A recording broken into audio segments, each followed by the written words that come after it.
Okay.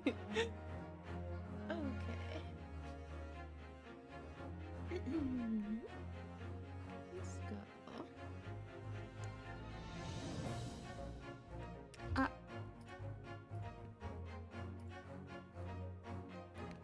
Please work. There we go. Okay, that's odd.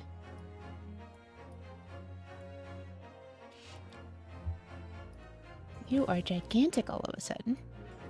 Let's make you tiny.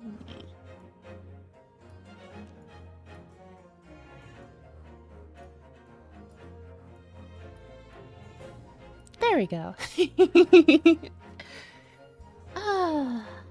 Today has been quite the struggle.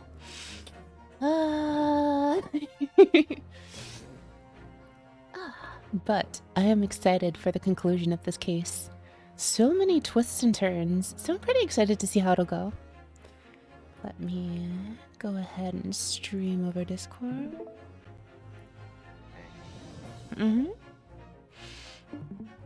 Also, how's the volume balancing again?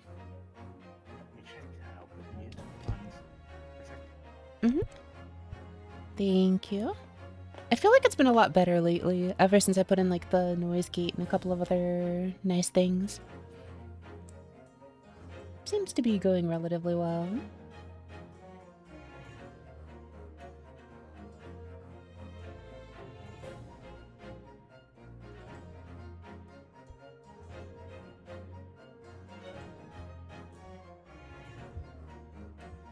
I'm fine on my end. All right.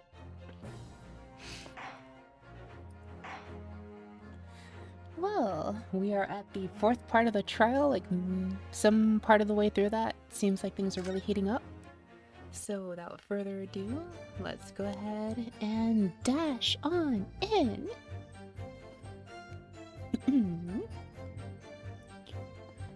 While these ruffians were jostling for the broker, I was still near the entrance to the shop. When Windybank threw Nash over the counter, I felt a sharp pain in my arm. I pursued the man, but he shot himself in the storeroom. I could see him through the peephole in the door, though. The accused in a black coat shot the man in the back as he was trying to flee to safety. I saw the blood spatter all over that wretched girl. Then she tossed the gun out of the peephole, so I picked it up and made my escape. That was a lie. That was... Huh? Of course, everything's lies. Perjury does not exist, apparently. Yeah. They keep threatening with it. Yeah. Like, this seems obvious. Like, this one's, like, surprisingly obvious. Like, that last statement was obviously wrong.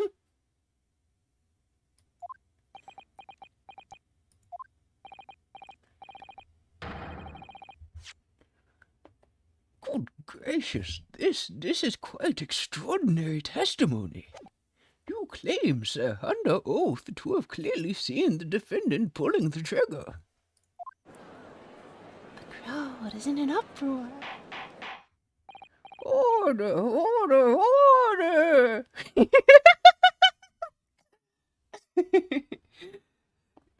This reminds me of someone else who played Phoenix Wright, and they used to make the funniest order noises. It wasn't my intention to testify in this way. But neither is it my intention to be found guilty of a murder I didn't commit. So you see, my hand has been forced. I tell the truth now as an act of self-preservation. Good. The truth? Until now, the prosecution was completely unaware of these details. Yes, well, sure about that. Having shot me in the arm, the pawnbroker was then shot in the back by the accused. And as I said, she was showered in his blood. You say the blood spattered over the accused's coat. Are you sure on that point? Unfortunately, aside from like the weird issue about like him saying that he took the gun and ran.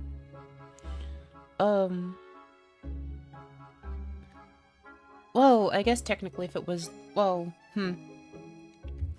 The thing is, like, we know that from the first part when we were talking about the, when we were talking to Jean in the shell. Wow, shell. In her cell, we shot one of those blood detection cells at her, and the coat was all sorts of blood all over it. But it was on the front. I don't know about the back. So, but I guess she had to be facing him to shoot him, so this doesn't bode well for us. I don't know. We'll see. You say the blood spattered over the accused's coat? Are you sure on that point? Yes. Oh yes, quite sure. All over the black overcoat that pickpocket girl was wearing at the time. Really?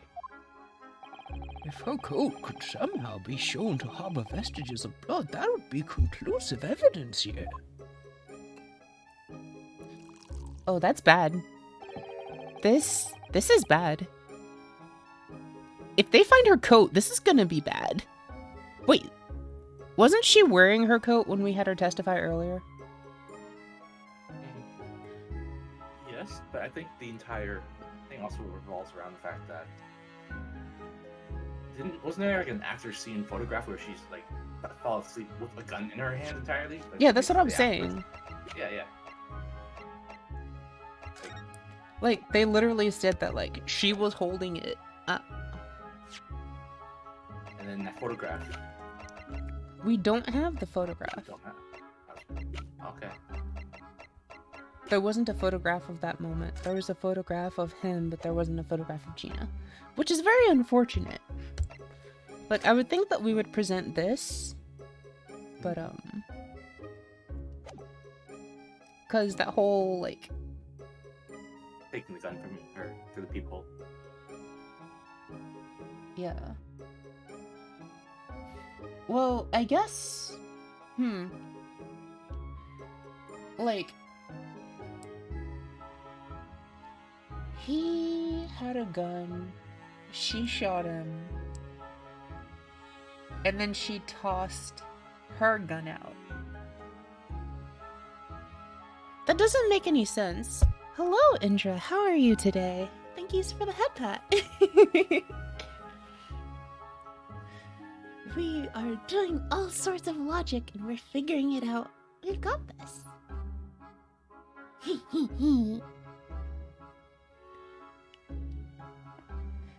Thank you.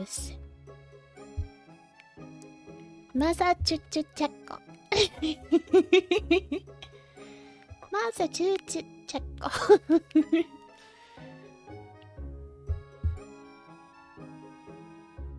Massachusetts. I hope.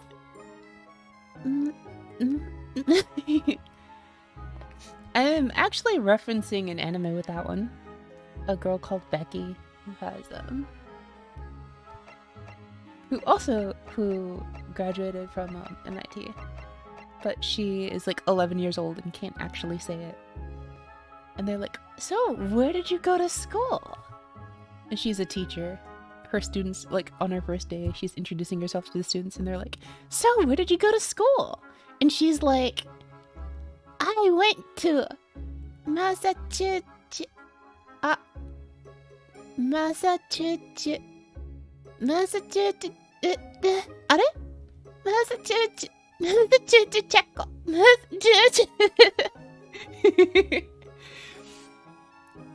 She is blonde. I don't know if she runs around like a plane, but she wears a lab coat. It's great. It was very cute.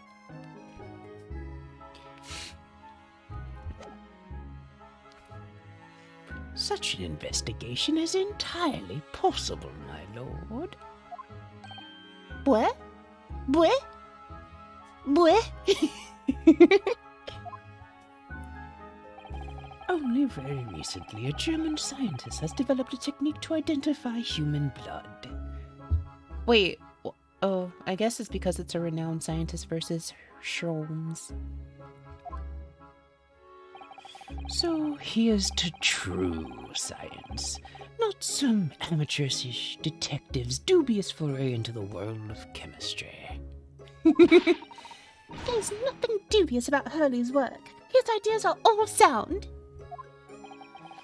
Ideas are of no use to us here. In science as in law, theories must be proven before they stand.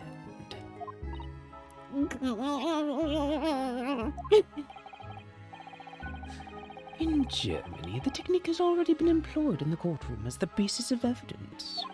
Scotland Yard has a small quantity of the chemical reagent used, with your lordship's permission.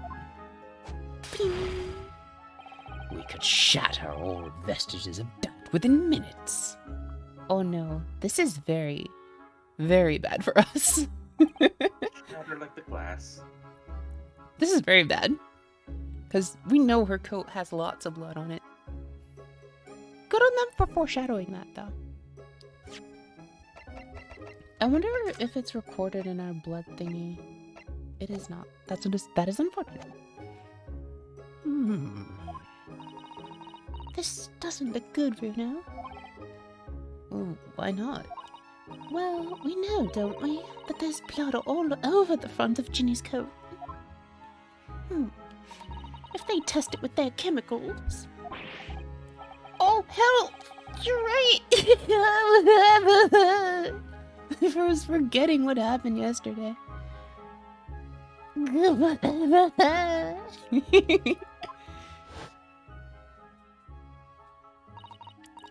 Don't move, Ginny. I'm going to shoot. This is what I was referring to. I didn't think they were actually going to show the cutscene for it. Well, like there was blood all over it.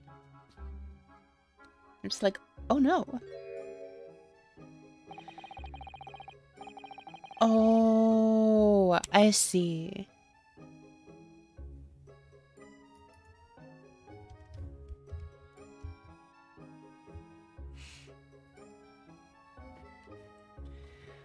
Oh, I see. We have a slightly more advanced tech that can tell who it's from, but they probably are just gonna identify like this might be luminol, actually, now that I think about it. This might be luminol. Hold on. I want to fact check. Was luminol invented by a German scientist? Luminol inventor. Walter Specht. Wow! It was a German forensic scientist in 1937! Wow! That's so cool!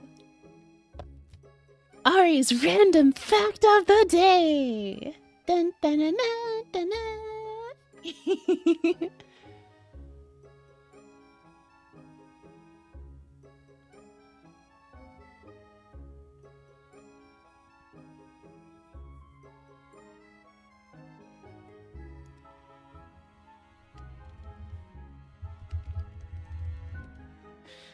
So, yes, this also helps us localize this. So, this can't be that far in the past, but it would be like around 1937, somewhere around here.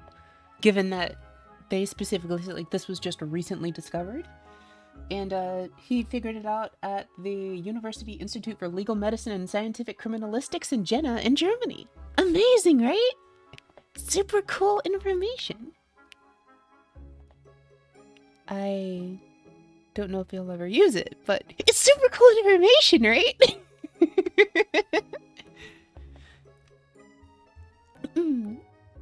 But that's not Mr. Windybank's blood. That stain is from 2 months ago.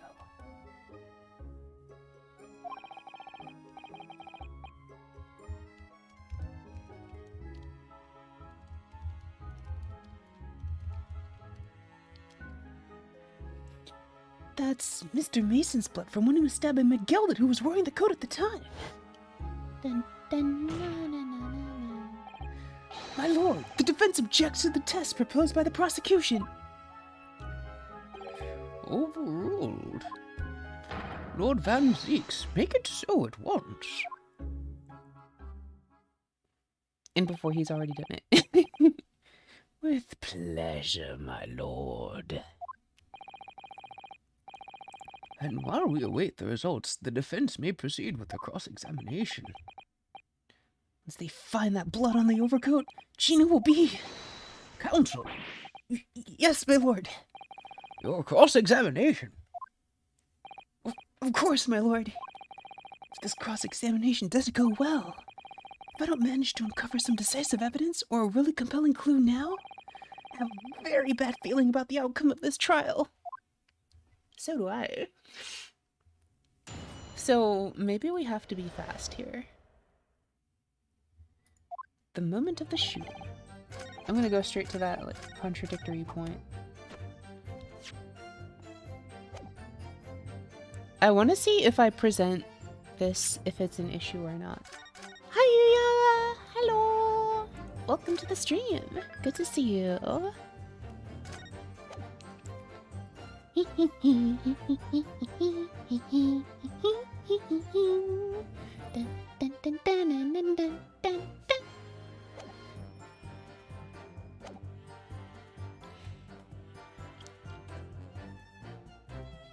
Ooh, congrats!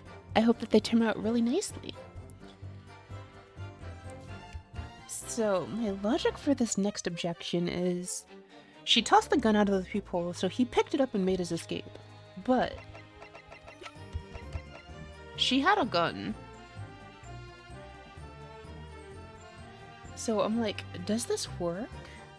Does it not? I don't know. Like, cause the idea is that, like, she shot him with a third gun that he picked up and ran away with, right? And then she took... But, like, if she already had a gun, why would she throw hers away?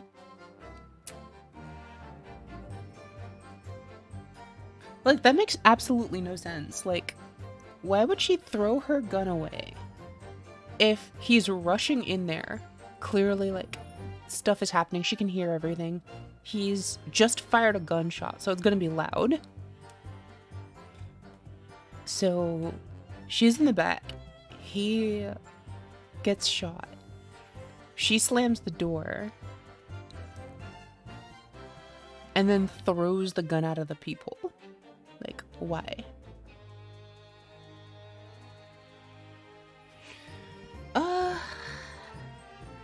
I guess I might get penalized for this because this is like, yeah, but it doesn't disclude the, it doesn't have a like concrete contradiction of like, she had her own gun and then threw it away. I don't like this though, but I'll, okay. I'll reload after this because I feel like that's kind of weird, but I just want to see what the failure statement is. There's clearly something odd about that last statement made by the witness. Objection! There is clearly something odd here indeed. Your behavior, counsel. Oh! Please, don't mind me.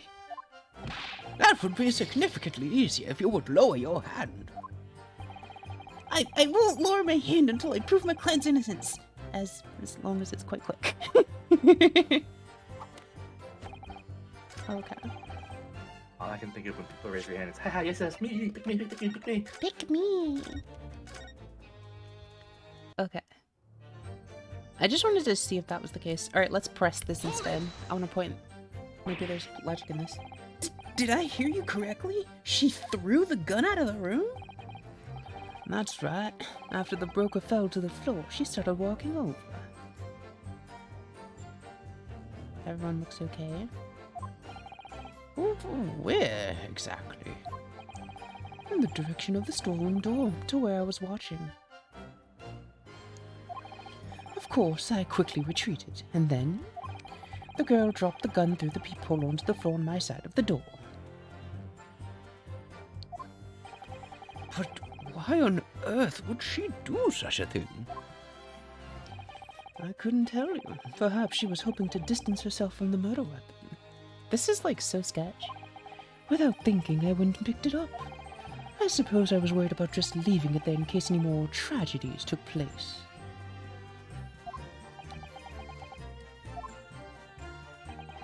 So it was you, in fact, who took the third gun from the scene of the crime. I guess that I was right, like that logic that I said, like, I'm pre-saving for this for that reason, was that technically her being found with Windy Bank's gun doesn't preclude the fact that she could have had another gun and thrown it away, as was said, since that was why it wasn't found on the scene, and then she had Windy Bank's gun. Yes, it was yours truly. I left the clear up to my lackeys and left. What is Shazam, Indra? Clear up? We'd made a bit of a mess around the counter, so Mr. Whistle and Flute here told us to tidy up. He thinks he's our bloomin' mum sometimes. Well, I was paying you enough, by God. Yeah.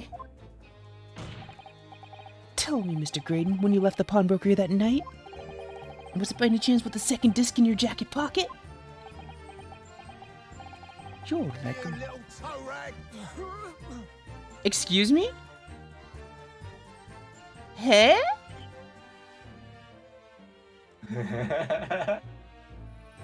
Hello, Aerosoth. Welcome. Thank you for the head tats. We're finding logic and thingies, and we're doing a good job today.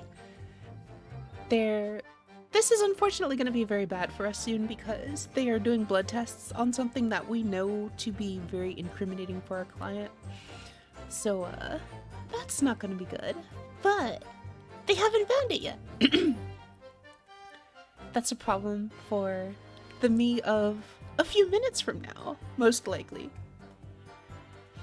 But we shall see. Thank you very much for the head pat. Hope you had a wonderful day and that you get to relax here. This is going to be a dual stream, by the way. I'm pretty sure we're going to finish in time, so I'm going to immediately switch over to the Somnium Files once done to fill out the rest of the time. Okay. You're like a bull at the gate, aren't you? And Graydon is like, you little toe rag, and is shaking this guy like crazy, so we definitely gotta pursue this. Excuse me. Gentlemen. Gentlemen. There ain't nothing gentle about what they were doing earlier. I know, right?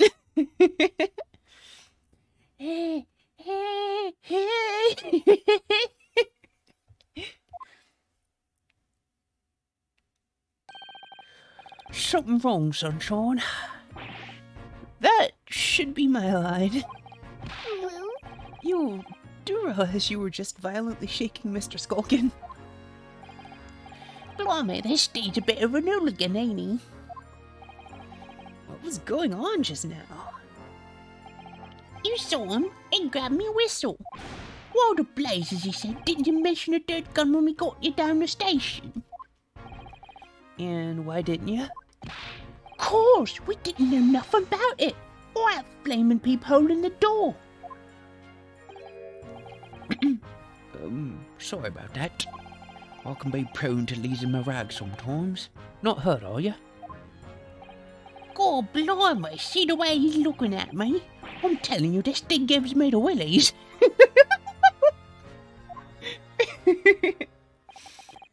That was strange. The inspector doesn't normally get quite as worked up as that. He wouldn't normally grab someone. No, that wasn't like Grexy at all. He's normally all sweetness and light no matter what I say to him. As well, I think you might be a special case, Iris. Well, anyway, that was definitely out of character. I want infinite chips. What's your feeling, Rue, now? As much as I hate to admit it, I don't see any obvious holes in this testimony at the moment. Thank you for the look, Gail. But you have to find a way to break this, man. Quickly, too, because once they discover the blood on the overcoat Gino was wearing... It's a bit strange that he's so sure of himself about seeing the blood spat over Virginia's coat. It doesn't strike me as the sort of thing you'd claim if you hadn't genuinely seen it happen. But we know that Gina didn't shoot Mr. Windybank, so what's going on? All I know is that it's very unfair. Why should some German scientist's tests be acceptable as evidence when mine and Hurley's wasn't? Detectives can use test tubes too. Never mind that. I have to find a really stark inconsistency in the testimony somewhere. I have to find it before the prosecution discovers the bloodstain on Gina's coat.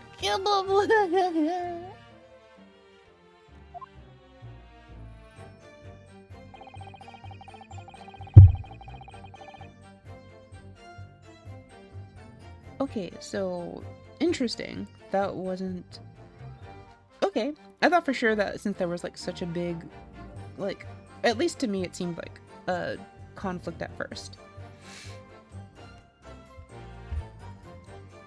Okay, I guess,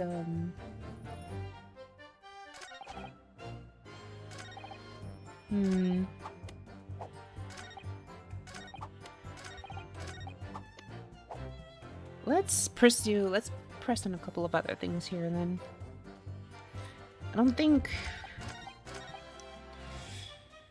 Wait, if you were still near the entrance... Oh, okay, you pursued him after he shot you. Okay.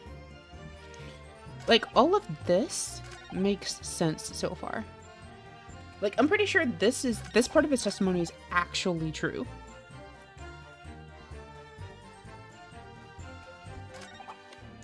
Like, right here, I think this is where he starts lying. So let's start pressing from here. Hold it!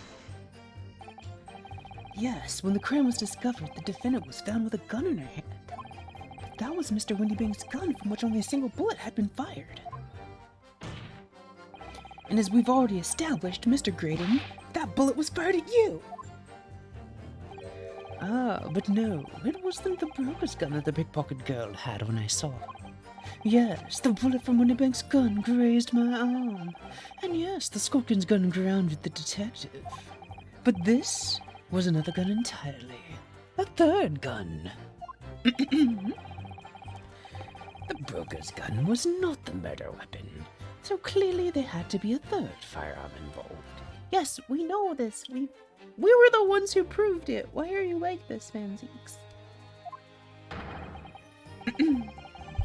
In other words, the accused must have had her own gun with her at the time. Objection! Objection! But no other gun was found at the scene.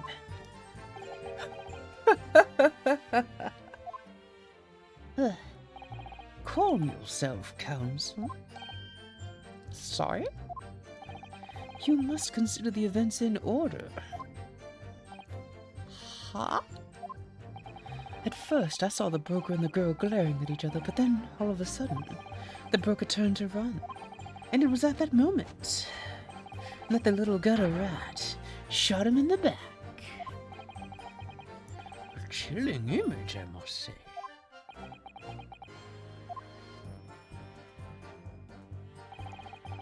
I saw the blood spatter all over that wretched girl.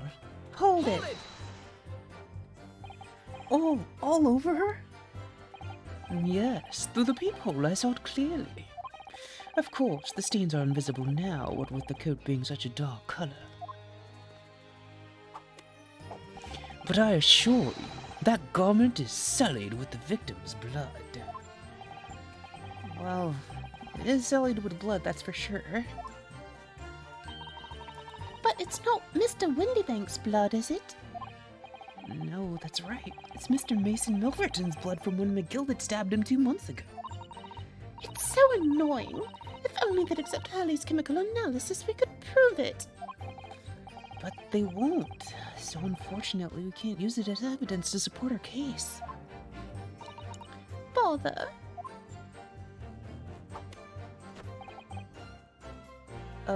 Let's press the rest of this. We finished the pursuit.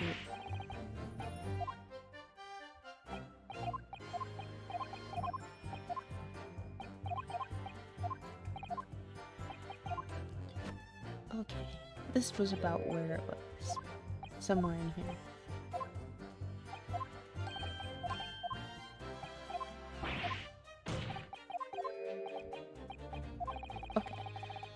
You're like a bull at a gate, aren't you? But I admit to nothing of the sort. After all, you can't even show the court such a disc exists, can you? As expected. He won't admit to anything unless I can thrust the evidence in his face.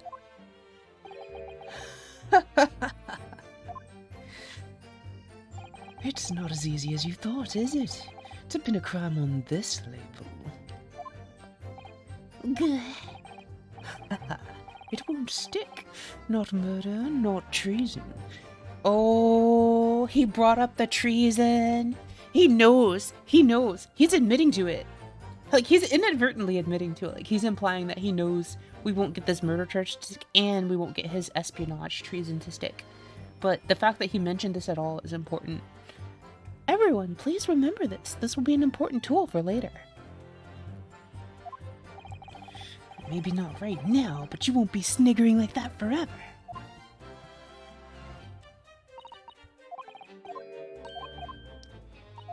I don't really see anything yet. I guess we have to press everything. Let's keep pressing.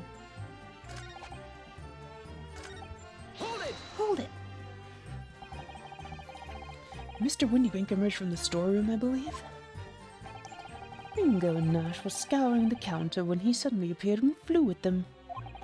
He already had the revolver in his hand. Fortunately, I wasn't too close. Never been so scared in all my life. Yeah, we're just regular mild-mannered burglars, that's all. We don't like violence. Says the pair who carry a gun. Gah. What do you mean when you say you were near the entrance to the shop? I was in the doorway, running my eyes over the shelves of forfeited items. Looking for the music box, of course. The broker went for Nash in the first place, and then Ringo joined in, making it 2 against 1. So I assumed they could handle the situation. But I was wrong. I was trying to help me little boy, but the old geezer clucked me over the blootin' counter. Oh, chucked me. Sorry. The old geezer chucked me over the bloomin' counter. So I pulled me gun on the old fella and that soon made him scarper. The pair of you setting upon the poor defenseless pawnbroker together? Shame on you. Showing off. When Windybank threw Nash over the counter, I felt a sharp pain in my arm. Hold it. You mean that's the moment you were shot? Yes, though I didn't immediately realize. Hi, Tachi. Thank you very much for the resub. Thank you so much. Thank you, thank you, thank you. I will try to spend some time this weekend making the special icons to make it stand out. I wanted to make one for each, like, a month, like, have more tails. So I'll figure out how to get that to work. It has to be kind of small, so it might be like pixel art or something, but I've never done pixel art, but we'll see. Maybe I'll ask a friend for help. Thank you. Let me actually put that request in now while I'm thinking about it.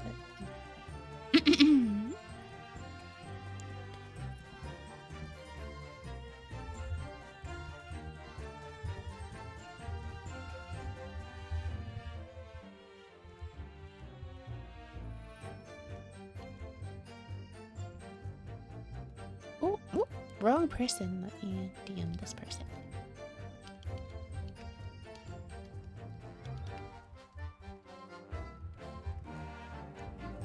Okay. Oh wait, this is Graydon. Though I didn't really realize what had happened, of course. Things crashed to the floor from the counter as 3 men were brawling. It was exactly that moment that it happened, so I didn't hear the gunshot. And the bullet went on to strike the calendar in the wall behind you. So it would appear. When I looked at my arm, I saw it was bleeding badly, so I wrapped my handkerchief around it. Seeing as I couldn't explain what had happened to a doctor, I had no choice but to wait for it to heal. I didn't imagine it would still be bleeding 2 days later. Didn't Mr. Windybank intend to shoot you, do you think? Well now, don't imagine he even noticed I was there, to be honest. Perhaps the gun went off accidentally. Anyway, it didn't quite strike home. Imagine if it had. This would have been a nice situation, right? When I pulled my gun on him, he tried to shove me out the way. And then he scorped through that door out back. At which point, what did you do? I pursued the man, but he shot himself. Sorry, yawn. I'm sleepy. Today was long. I'm yawning too. I just woke up too. I pursued the man, but he shut himself in the storeroom. I could see him through the peephole in the door, though. Hold it. You mean you chased after him? I don't recall the reason why, but I ran after him to the back of the shop. And what about this peephole in the door you mentioned? Well, unsurprisingly, the storeroom door's a solid job, made of stout wood. But there's a small opening in about head heights that lets you see what's in there from the outside. Actually, I should know that, shouldn't I? I looked through it myself that night. Of course you did, you derp. See, and we don't get a picture of this. Unfortunate. And what about you burgling brothers? Did you see what went on through this peephole as well? And then not likely, Gov. Didn't say nothing of the sort, Gov. I doubt these two buffoons were even aware of the peephole's existence. So the Skulkin brothers were there, but they didn't see the killing of Mr. Windybank take place. Inside the storeroom, I could see the broker and that young girl standing there. The defendant? Yes, though neither of them noticed that I was looking. The girl raised her gun and pointed it straight at the man. And then, what did you see next? Oh, music is fading. My lord! Requesting your lordship's permission to interrupt the cross-examination. Explain yourself, officer. I have the results of the test that were ordered earlier, my lord. Ah, the blood. Such a sweet, sanguine substance. Tell me, was it found on the accused overcoat? Thank you, officer. Very well, the cross-examination is hereby temporarily suspended. I presume you have no objection, counsel? No, my lord.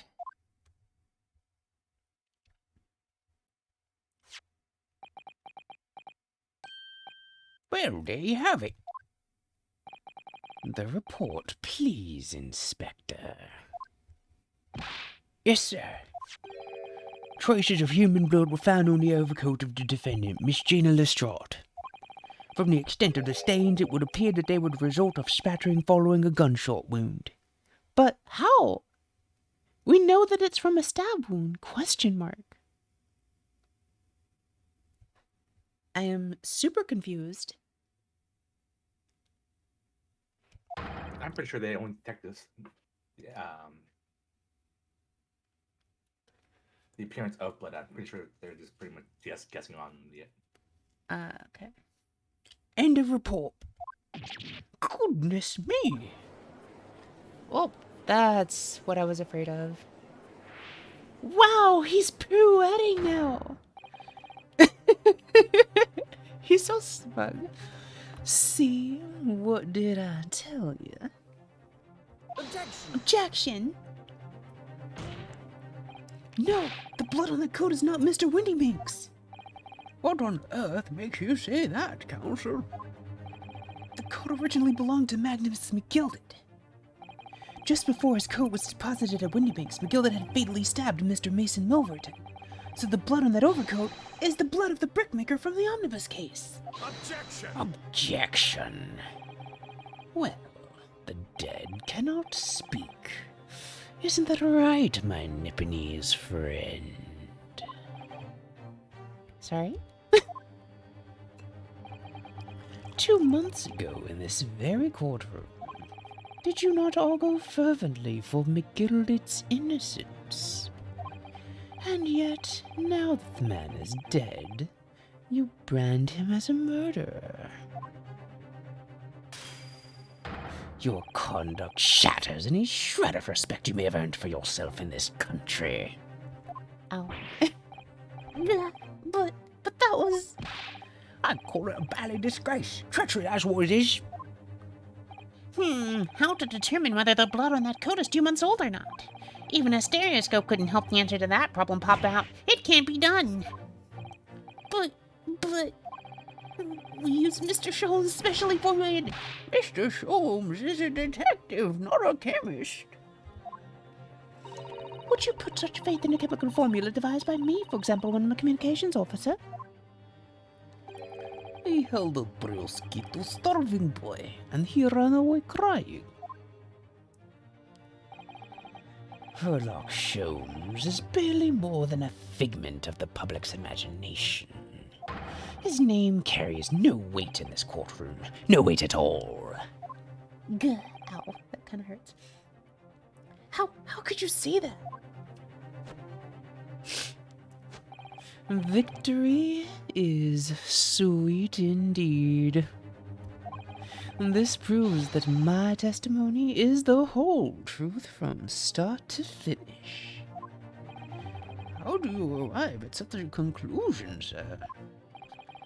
As the witness said, the accused coat was spattered with the blood of the victim.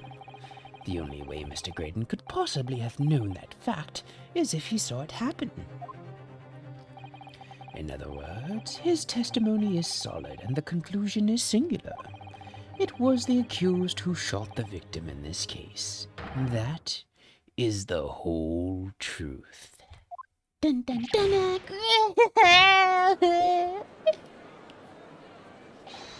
My lord. Been a long battle, this one, but this old warhouse has something to say now, if you please. Mr. Foreman? As for this moment, sir, Squadron has reached its final decision. Ready, men? All for one now. Oh no. Sir, Guilty. Guilty. Guilty. Guilty. I have to figure out how to imitate him better. Guilty. Guilty. It's kind of hard going off of just the one clip, though. Guilty. Something like that. Well, it would appear the ladies and gentlemen of the jury have reached a unanimous verdict.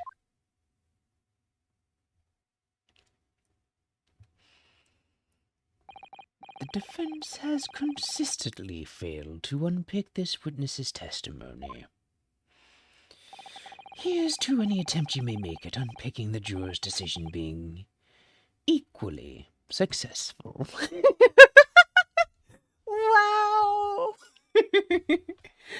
Here's a toast to your failure, to your hopeful failure. So mean. Wow. I don't believe it. After I've come so far, how is it all unraveling on me so fast? Thank yous for head pats. How very distressing to be held in such low esteem. Oh, it's Sholmes. Thank yous for the head pat, Ao. Does it help ease your mind and let your worries drift away? Wouldn't you agree, Mr. Naruhodo? Oh, is the bailiff Sholmes? The bailiff might be Sholmes. If so, is he just gonna, like, whip off the bobby hat? Like, where did he get the outfit, then?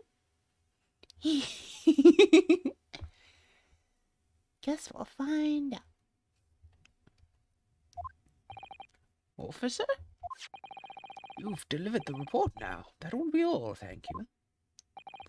It occurs to me with some regularity, Mr. Naruhodo, that scientific truths are determined not by science, but by none other than the human mind.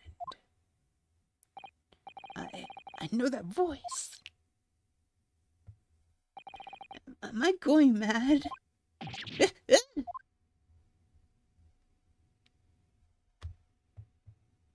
It is. Mr. Sholmes? Huh? How? When? Where? And why? I am very confused. I like how Gregson on the left is just like equally as surprised as me. And then Mr. Graydon is just like, I've had enough of this shit. Where is he coming from? How dare he set foot in the courtroom next to me, of all people? he's just like, really? What is the meaning of this? And Sholmes is equally as fabulous posing.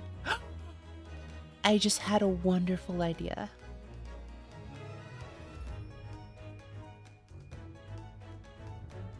Sorry, I was watching Aki like bounce to the music because I was bouncing to the music too. So, the idea, I want someone to make a fan animation of this game where Sholmes and Grayson are fighting each other. Like, it's basically just like Dio versus Jotaro with Star Platinum versus the world, but it's just these two posing at each other instead. Order, order, order. What business do you have here, detective? The last I heard, you were recuperating in a hospital. Double Whopper with no cheese. Can I please get a number 2 with a large drink? With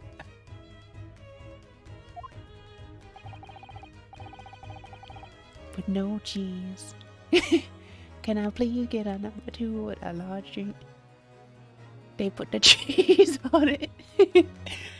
I remember that thing. I don't remember the rest of it. I just remember them putting the cheese on it. Anyway. As well as I would be had I not been set upon an errand. What errand?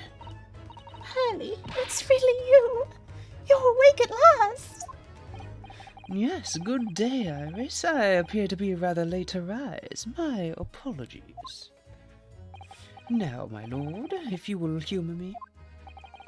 In what manner, sir? I have something of great importance I wish to give to the lone lawyer over there. I need no more than 5 minutes. Would you be so kind as to spare us the time? What say you to this, Lord Van Zeeks?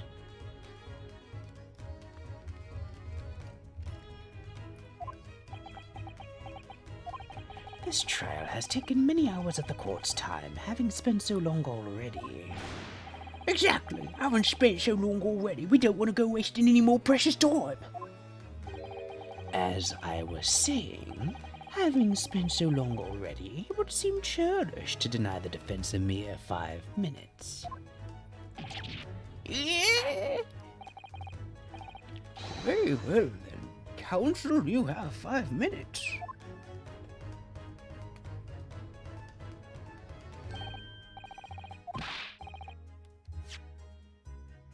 My dear fellow, I apologize for my tardy arrival. Mr. Sholmes, are you alright now? Alright, I'm all wrong. Judge Chani? I can do that, like, before I switch over. Like, as a bonus for, like, finishing the case. I don't know what it is. Is it stream appropriate? Either that or we could do that during, like, the off-stream Discord thing that we're planning. Because it I'll seems... review it now. I shall review it now to see what Thank you. Alright, I'm all wrong. Sorry? I've only just managed to summon the strength to stand, man. I asked the judge for 5 minutes. But I fear even that may prove too much for me. Pray forgive me should I pass out. Let's make this discussion as short as possible then. Hurley, this place is full of idiots. None of them can see how wonderful your chemical blood analysis is. Oh, well, that concoction of mine really was just a bit of sport to assist me in my investigations.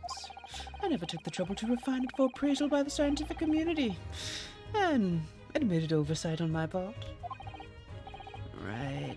Modesty? Surely not. But enough of that. I'm here to give you this, my dear fellow.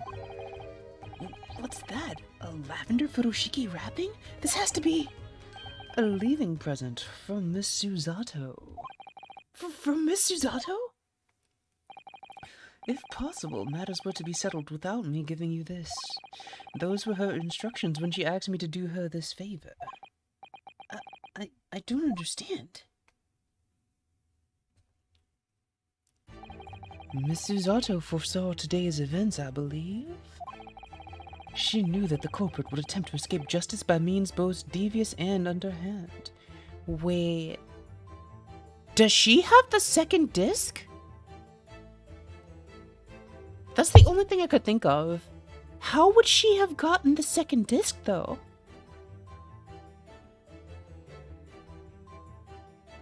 Like, this is all supposition. Like, let's just pause for a second.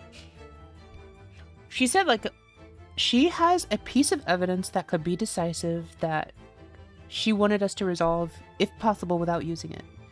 The only thing that fits the bill for such a, if you have this, it changes everything, is the second disc. But how on earth did she get it, if that's the case? Also, I like this new music. This hasn't played before.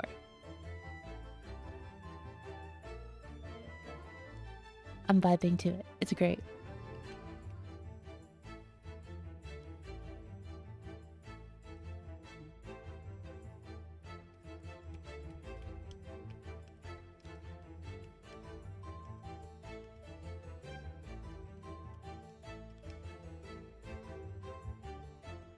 I was playing with my VTuber to the music.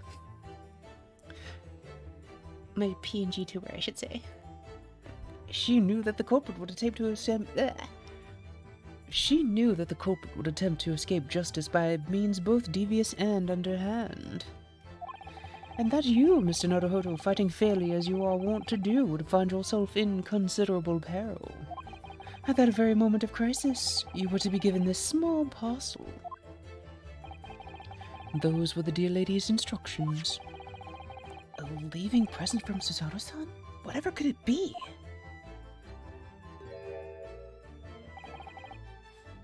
What is this? Oh, it's the machine I made. I did not expect it to be that. I am at a loss. Huh. Huh? This is the cat flapperator, the thing that makes a door in any, like a cat flap in any door. Would it be, what would you be making a door in? We haven't run into any interesting locked doors or anything like that. Where could this apply? Did she hide something inside of it? Maybe? Is the, like, blade that this thing uses to cut the door actually the second disc? I have no idea. Well, let's keep going. It's the machine I made.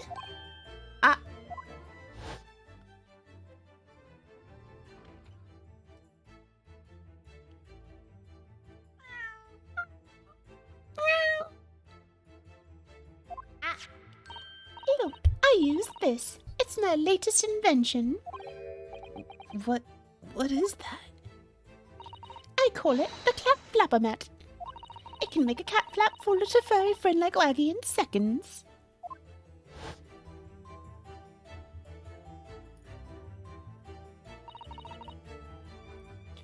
What's Susie up to?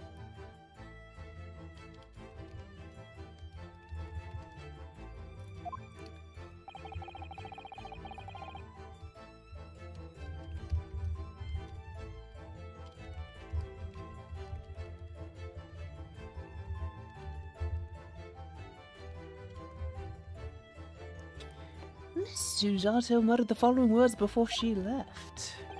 I'm a failure. I'm a failure. I don't deserve to be a judicial assistant. Failed harder than you when you took the bar to become lawyer. Only reason you lawyer was because special effect. You failure. I can smell the failure wafting off you. It's why I gave you box, make you cat flap, cause you smell like wet cat. Smell like the failure.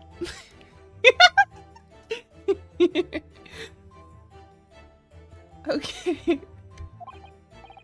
What? Didn't she say something like that?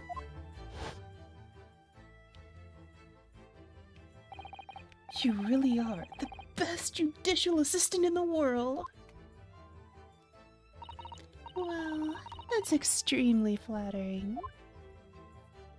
But I'm sorry to say that I've been a complete failure. Thank for the head pat, Inja. Ao will be happy as well. Head pats are the bestest. They are like such a simple thing, but filled with such joy. Life is wonderful.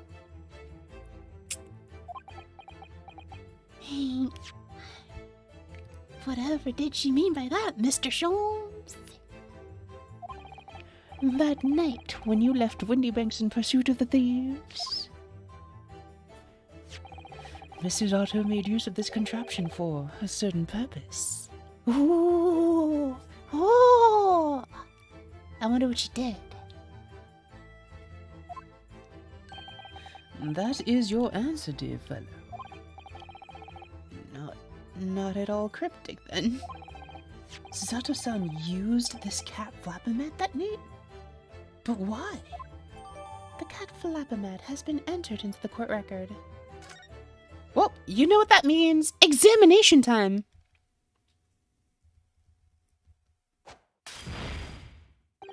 Your 5 minutes are over.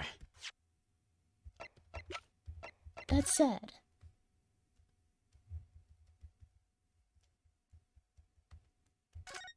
can we open this up? Whew, those vicious teeth look like they could rip through almost anything. They're good, aren't they? They're made of a special alloy developed just for this job. The cutter rotates 10 times per second so it can get through any kind of door in no time at all. And what are the two parts at the top there? Ah, those are for attaching hinges to the section of door that gets cut out. Right, of course. Nothing can match this machine for power. It can make mincemeat of even the toughest of doors. It sounds so charming and friendly when you say what it's for, but it feels like the reality of the cat flapper-mat is that it's a grim weapon of door destruction. Wagahai is so adorable. There's nothing I wouldn't do for him, even developing deadly weapons.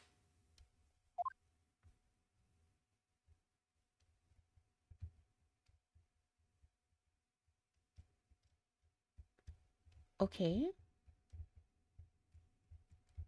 Are any of the blades, like, special? No? What about this little blue thing?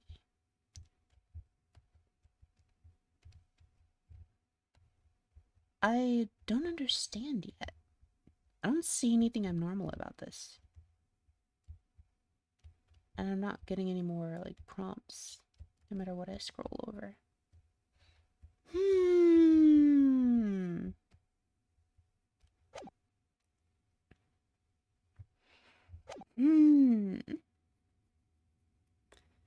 Such a mystery. Like, I could... Okay.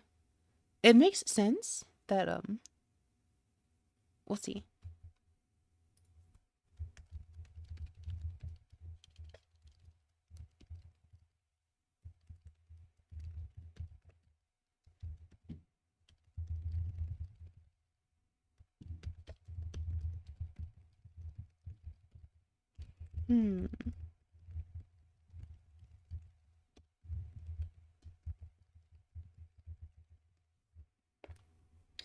Your 5 minutes are over. Gah. We're out of time already?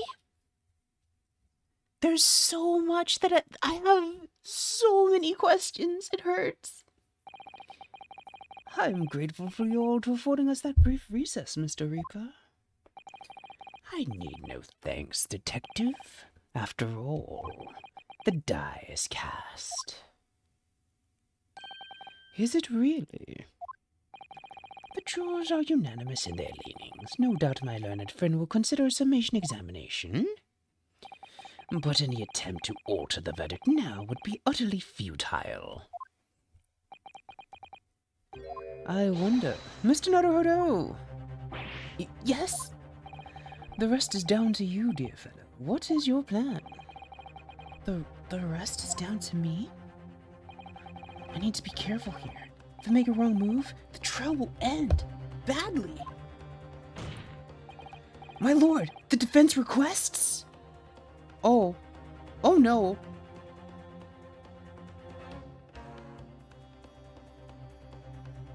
Wait a minute. So, I don't think that we can necessarily do anything with the summation examination. But... oh no. Hold on. Hold on. Hold up.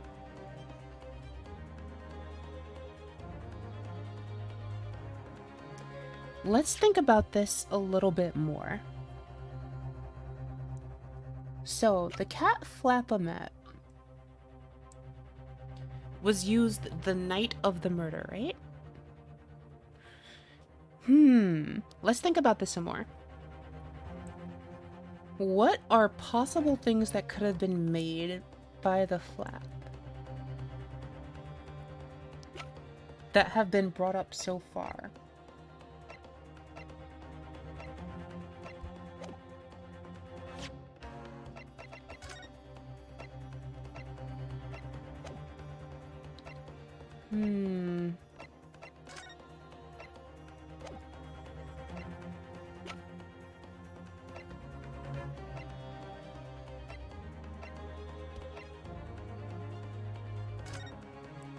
Wait a second. Wait a second. Holy shit! Yep, I thought so. Wow! Yo! Wow! I see it. Do you see it? Do you see it? Do you see it? Yo! Wow! Susato OP! Wow! Anyone else in chat, have you seen it? That's the first thing that came to my mind, and I was about to say something about it. Hold on. I forgot people said that I should do this. I'm gonna try to do this for, Okay. So, there is an absolutely massive contradiction that just arose because of this. So, remember that I was like thinking that somehow she would have acquired the second disc, which doesn't really make sense? This is even more important. So, she said that she's a failure, but that if you could have figured it out, like, and or potentially have gotten her off without revealing this, it would have been better. But she said that she used the cat flap-o-mat, right? Mm-hmm. And that her use of this is critically important to the case. And that if you were to fight fair, you wouldn't have been able to win the case. So, whatever she did with it had to be incredibly important. So, look at this photograph. This is at 1 a.m., right?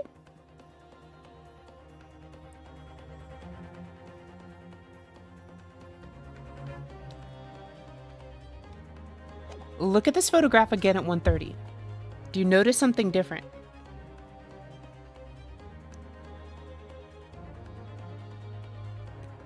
This is like 100% Giga Brain Susato is actually like omniscient levels of like Xanato's Gambit levels of planning.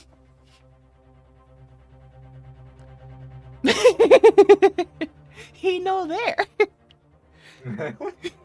Indra. The cat flap machine. Made someone disappear. Okay.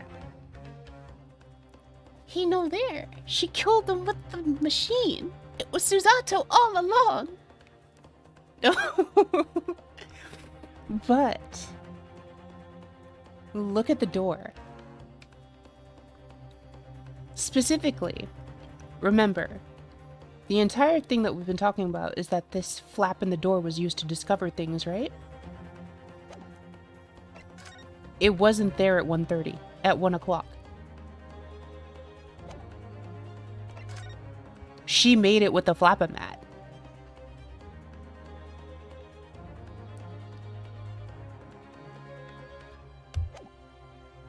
This is critical. Which means that whole, like, she threw the gun out?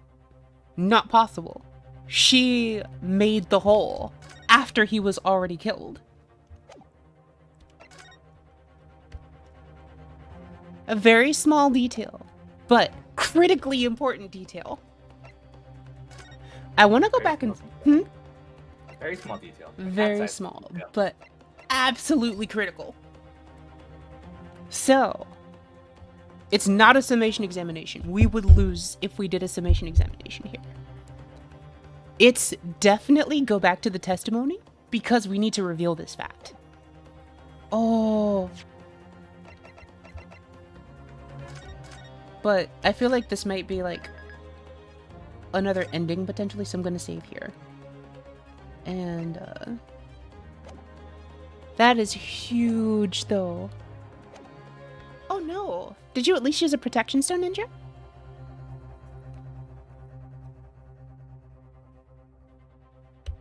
Yes. We want further cross-examination here. The defense requests further cross-examination. Objection! Objection. The jurors have spoken. Protocol dictates that you may not cross-examine a new witness now. Objection! I don't need to. The defense is not asking for the cross-examination of a new witness. Rather to continue with one of an existing witness. What?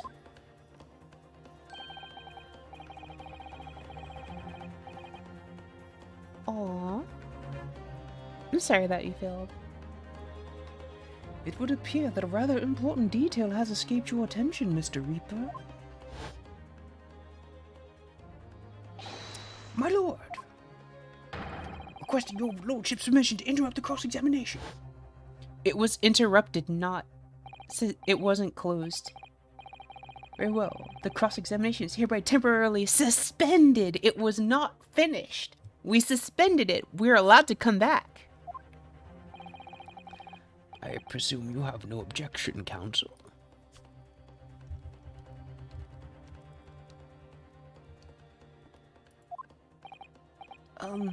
No, my lord.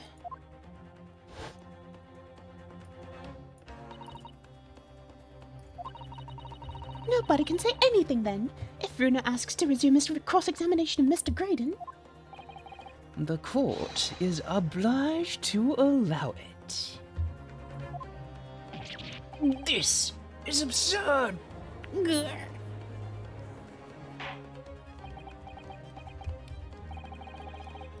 I would remind those present that this is my courtroom. I concur that the defense is entirely within its rights to request the continuation of the cross-examination. However, I will not permit an unremitting protraction of these proceedings. Therefore, I have decided to afford the defense one final opportunity in concluding the cross-examination. Grr.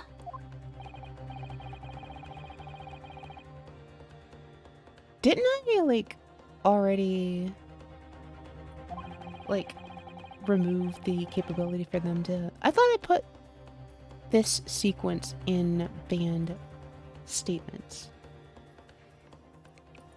You are... Bando!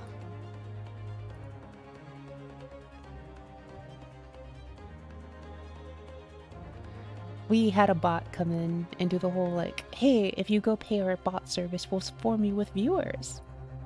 And you can get all of the channel hit by being overrun by bots.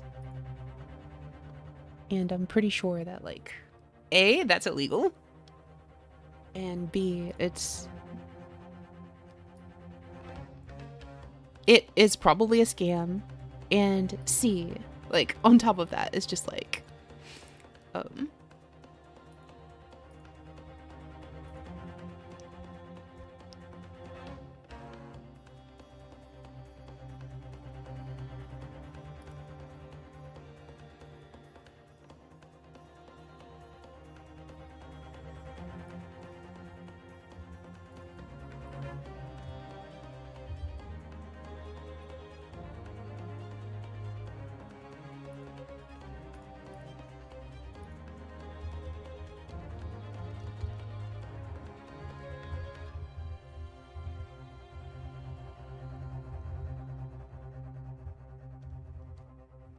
there, I made sure to add it.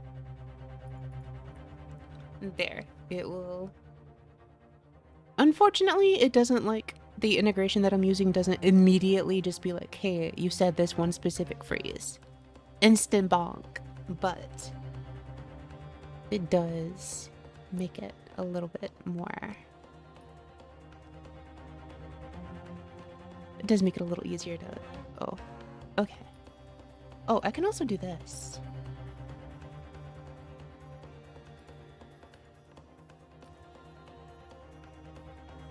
Okay, it's also blocked now. Cool.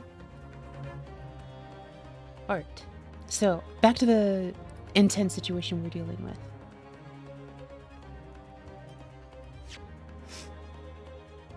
Just to repeat. I have decided to afford the defense one final opportunity in concluding the cross-examination.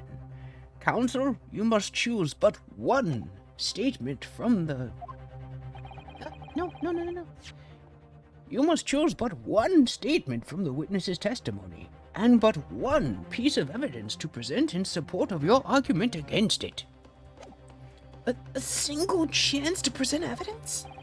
If, following that, the situation remains unchanged, I shall move to adjudication. Is that clear, counsels? You will not press the witness any further. Thank you, Rebecca! My lord. Yes, my lord. A single statement and a single piece of evidence. Most generous. Well then, Mr. Naruhodo, it's high time I fell in a dead faint. I leave this in your capable hands.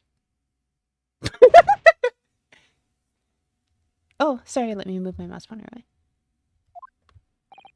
Mr. Sholmes!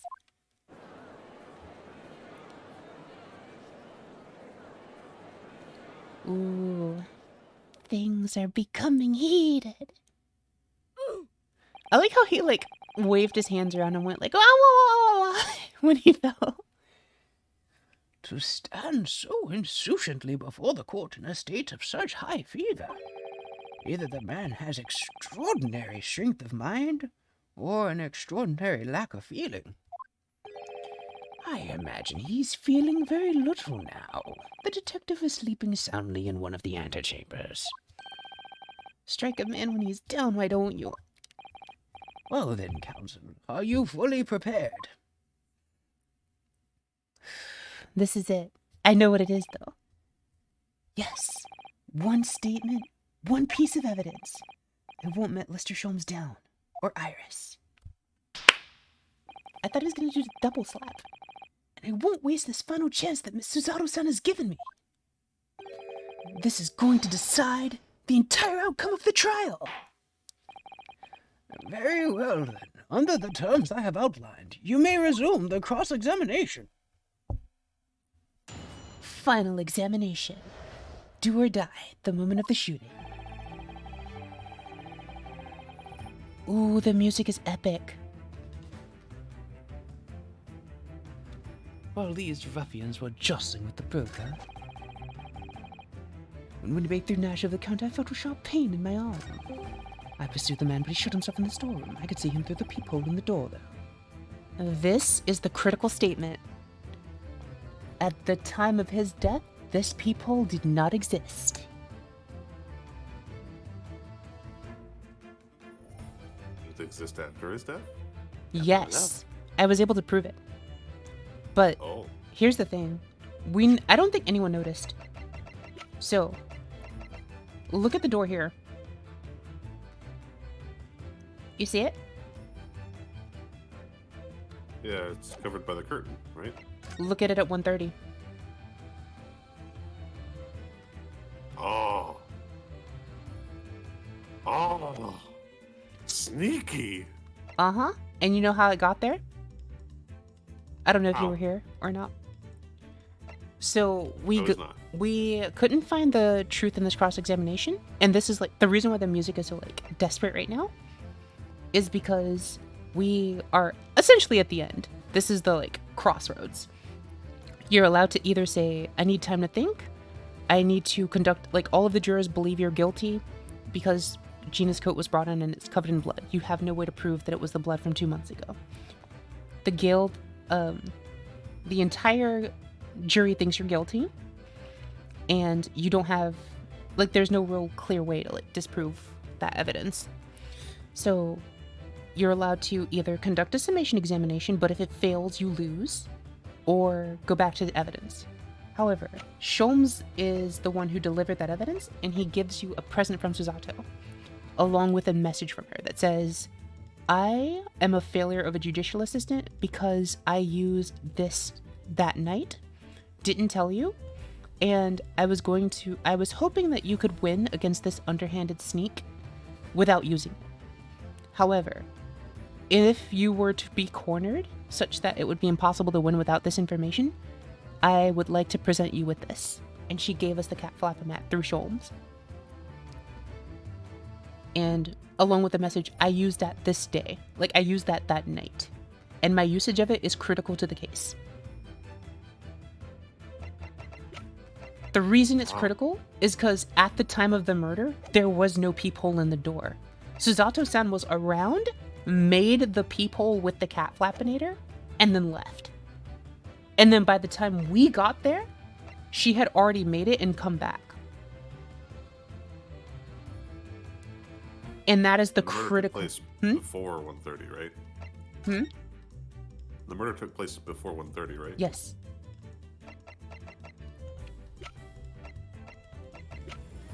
Wow, sneaky. He was dead before 1:30. So, the reason this is critical is because we couldn't disprove his testimony up until now.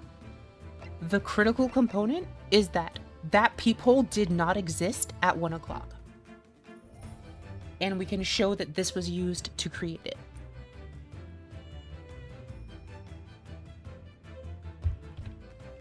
So, with the correct answer in hand, let's do this. All together now. 3, 2, 1. Objection! Objection! What on earth is that eccentric contraption, Counsel? Oh, it's my cat flapper mat, my lord. It makes a way for cats to get in and out of a room. It can cut through any door you can think of and make a new little door in the middle of it. That's right, my lord. It's a device for creating so-called cat flaps. Small doors for cats to come and go as they please without their owners having to open the main door. I am sure we can all work that out of ourselves. But that cat lover's contrivance has no possible relevance to this case. Oh, really? Of course it doesn't. To start with, there was no cat flap in the pawnbroker's door. Not being a keeper of cats myself, I'm afraid I fail to see what this has to do with the matter at hand. Perhaps it would help if I described its function another way, then. This contraption is able to create a peephole in any door you can imagine in practically no time at all. I beg your pardon. A peephole, you say? 2 nights ago, We arrived at the scene only minutes after the murder of Mr. Windybank had taken place. That's right. According to the paperwork at the yard, it was you, your Japanese... Oh, sorry. That's right.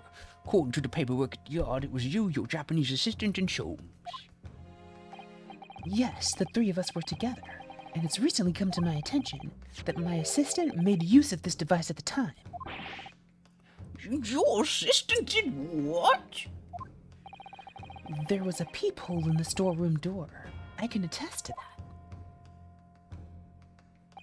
Because I looked through the peephole myself in order to see inside the locked storeroom. This is ludicrous. What are you trying to say? Of course there was a peephole in the door. I said as much in my testimony. How else could I have witnessed the crime, for pity's sake? And this is where you've screwed yourself over. You could have witnessed it if you committed it, and I can prove that there wasn't a cat flap at the time that you did. GG, this is it. Yes, how could you? What? Counsel, kindly say what you mean. Sorry, I want to be smug with this, so I'm going to use my own voice instead of Ryunosuke's voice. Alright, it's time. Time to strike the final blow.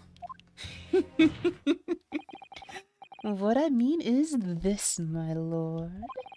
My assistant made the peephole in the storeroom door, and until such time as she did, the door had no hole in it to look through! What?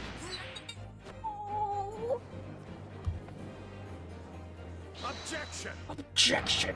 This is a farce! Are you really suggesting that the peephole in the door was... Yes, it was created only after the incident had taken place by my judicial assistant using this device. Your assistant tampered with the crime scene whilst being fully aware of the gravity of her actions. This is a most serious act of vandalism. For which I humbly apologize, my lord. But, as you can see, the witness has just conducted windmill. Clearly we're on to something. It was in the few minutes that I left the scene in order to pursue the Skulkin brothers and alert the police. Nevertheless, in the light of this new information, it becomes apparent that Mr. Graydon's testimony is riddled with holes. Riddled with... Explain yourself, counsel. The majority of Mr. Really? Graydon's testimony that appears to incriminate the defendant is based upon what he witnessed through the peephole in the storeroom door. Yes, that filthy girl shooting the man in the back. However, if at the time of the incident, that peephole did not yet exist in the door, there's no possible way that you could have seen what you claimed to have seen. Unless, of course. In short, your entire testimony is a pack of lies. Unless, of course, you were the one who committed the murder. Order, order, order! Is there any credence in this revelation? Objection! Objection! None whatsoever, as my learned friend must surely realize. Exactly! This is just some cheap trick designed to discredit me. I'm afraid not, sir. Of course it is! Do you seriously expect me people to believe that a plaything could cut through a solid wooden door? Oh yes, I designed it to be very powerful. It can cut through even the toughest of doors. That's absurd! I don't believe it for a second. I had a feeling you'd say that. What? Waggy, cooey, time for dinner. Bruh, she could have opened the door.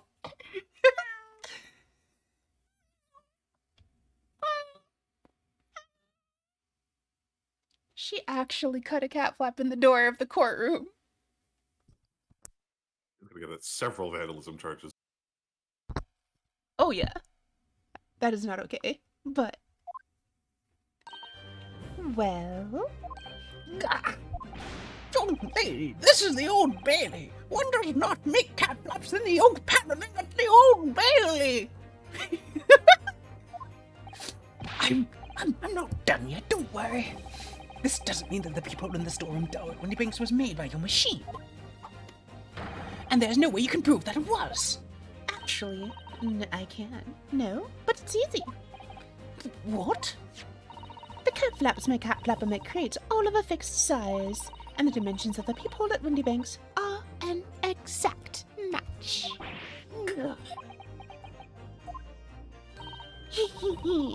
Old Silky's lost for words. Excellent work, Iris. Thank you. And now it's my learned student's friend turn to be lost for words, I feel. Oh?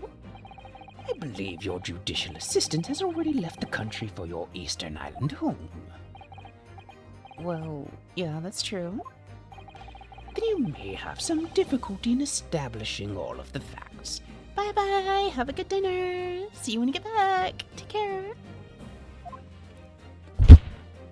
For the sake of argument, let us assume the peephole has dimensions that are a perfect fit for this contraption. In that case, when was the peephole cut? The prosecution demands proof of your answer. Gah.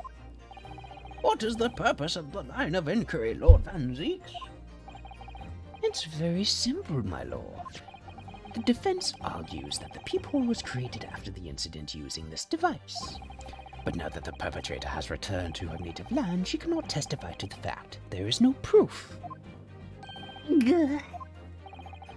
And as for long as the defense remains unable to prove when the peephole was made, my learned friend's claim amounts to nothing more than a baseless accusation. Ow. Gah.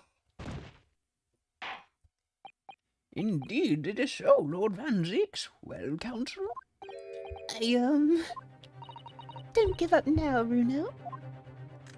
This is the time to create your own opening and force your way through. I don't know if I can do this, but I do know one thing. Zardazan is the greatest judicial assistant in the world! Very well. The counsel for the defense will present evidence to support the claim made. Proof that the peephole in the door of Windybank's storeroom was created after the event and not before. And this is why I was showing you the pictures. Because we know the proof already. Let's go! Objection! Take that! Take that! Rewind it back. Let's rewind back the time to before the incident. What are you? A print from the detective's infernal cameras again? My judicial assistant, Miss Usato Mikotoba, is an extremely intelligent and capable woman, which is why I never had any cause to doubt that she would have considered this scenario and made sure I had the necessary proof. And the necessary proof is this photographic print, counsel? This print shows a scene in the shop moments after the defendant entered the premises. Agreed. And it also shows the accused mercilessly wielded a gun in the direction of the defenseless broker. But more to the point, it pictures the storeroom door in the background. Let me see that print again. I don't believe it. This really is quite remarkable. The door to the storeroom is completely devoid of a peephole of any description. Mr. Graydon, you couldn't possibly have witnessed the crime as you claim to have done, because at the time it happened, there was no peephole in the door.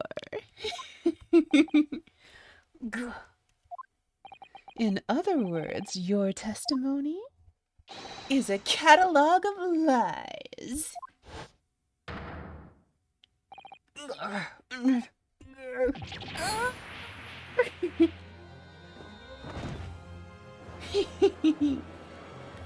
Oh man, he did an unarmed woman this time. He did windmill into play dead. However, I have true I'm sure sight. you can't do that. The animation doesn't work that way. However, I have true sight. I can see through his play dead. And no, you can't actually do it. You need to have them both hotkeyed, but you can anti-cancel moving the delay after windmill and then play dead. He did the same thing.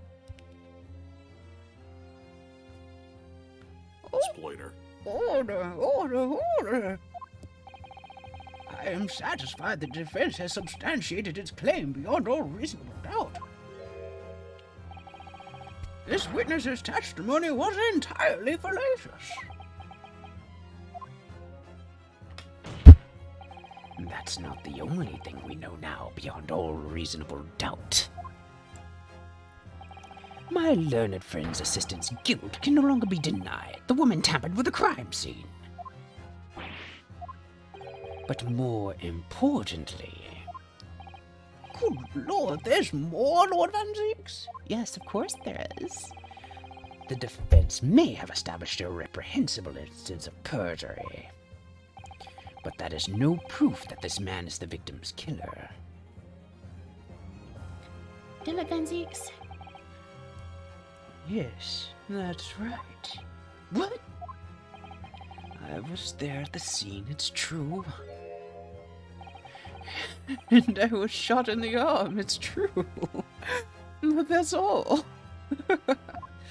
Yes, in fact, if you look at the circumstances, I am the victim here. Oh, please. I don't believe this. But they're right, as it stands now. I don't have any definitive proof that he's the culprit. Still, he can't worm his way out of it now. Iris? You know what they say.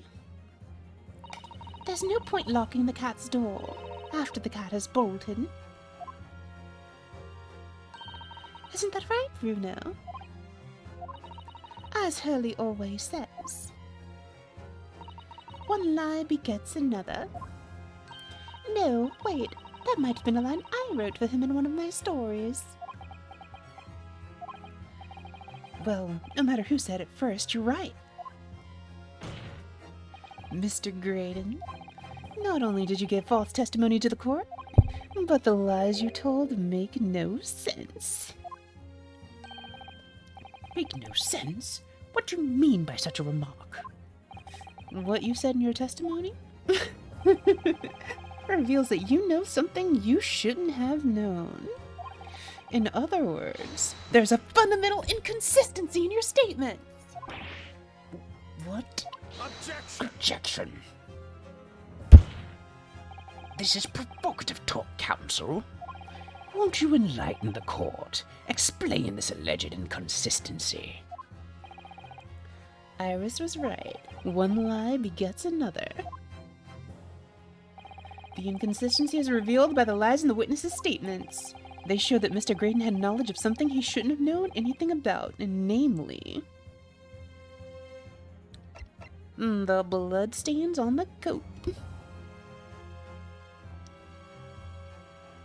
The third gun he could have known from earlier in the trial. The peephole didn't exist, so he made that up. We know that that's a lie, therefore the only reasonable statement here is the bloodstains on the coat. The bloodstains that were present on Miss Lestrade's coat.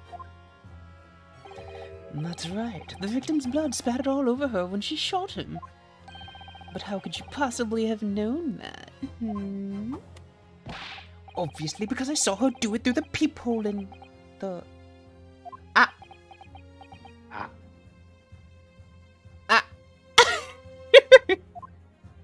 Absolute idiot. The point is not that you lied in your testimony, Mr. Graydon. It's the nature of the lie that you concocted that is so revealing. You're not making any sense. Then let me ask you a simple question. How is it, Mr. Graydon, Nice. that you knew of the existence of the peephole in the storeroom door? What? Well, obviously I...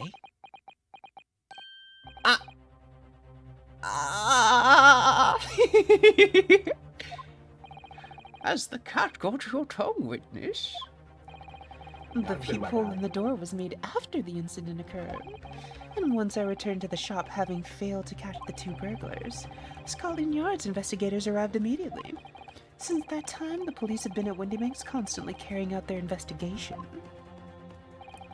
Isn't that right, Inspector Gregson? Oh, he's in on it. Remember, like, all the suspicious stuff they've been doing? Like, they've been, like, conspiring with each other, and he's been trying to cover this whole thing up? But he's a good guy. That can't be. He's not necessarily a good guy. He hasn't been good or bad to us. He's merely been an executor of his duties. But that doesn't mean he hasn't been doing something a little illicit on the side, you know? You know? You know. Money is money. Money's money. And on top of that,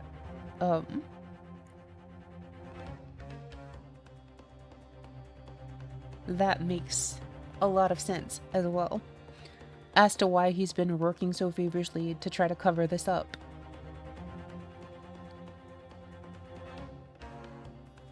They could have let him out.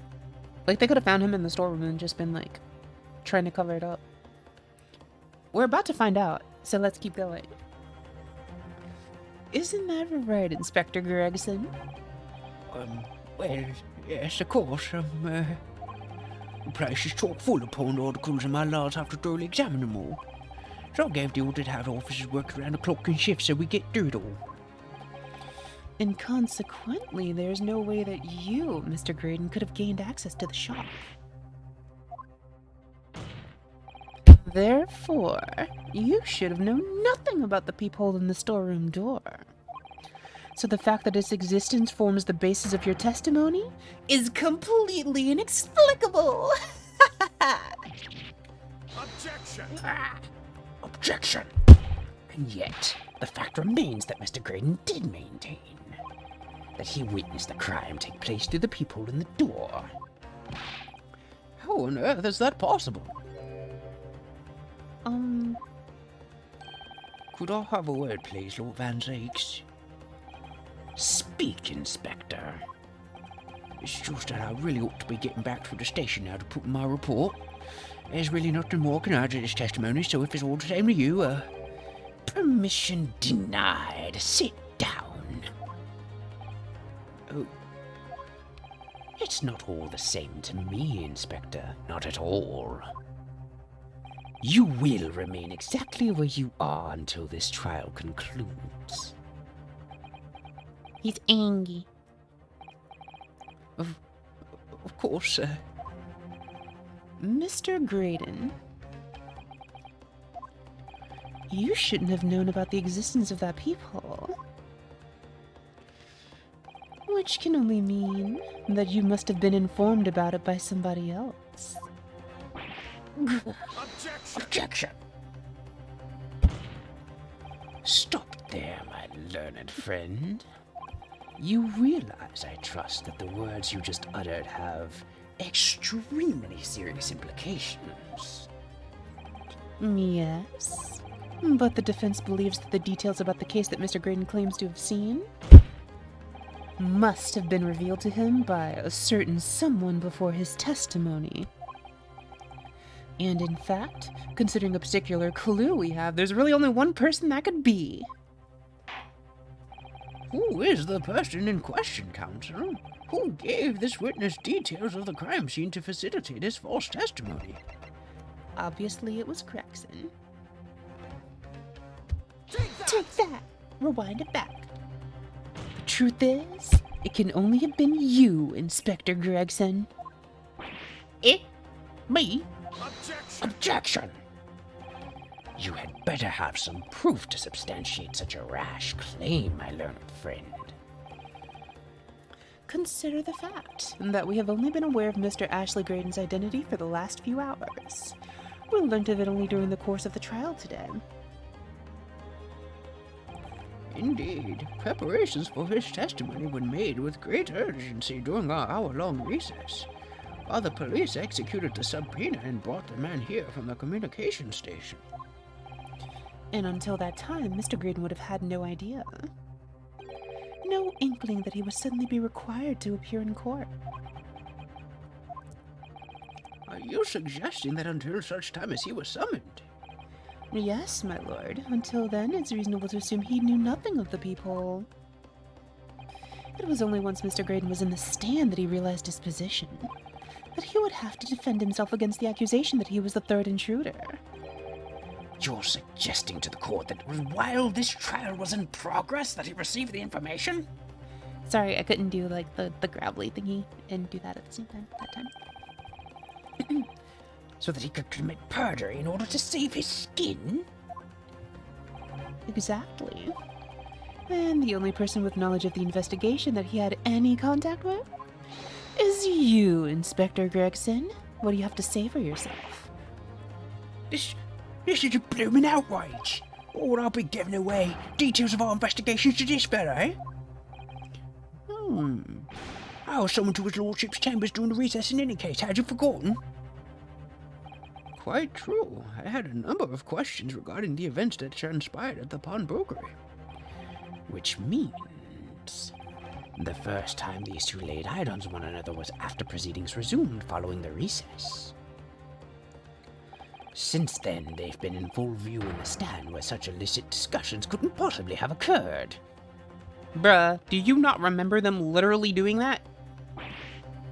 What? Rhea, why are you asking? Like, why are you acting surprised? This is dumb. Don't be stupid. You're making me upset. You shouldn't even be surprised. You should be maintaining your smug. Ooh, I've just remembered something, Runo. Thank you for picking up his slack, Iris. What is it, Iris? There was one time before, wasn't there?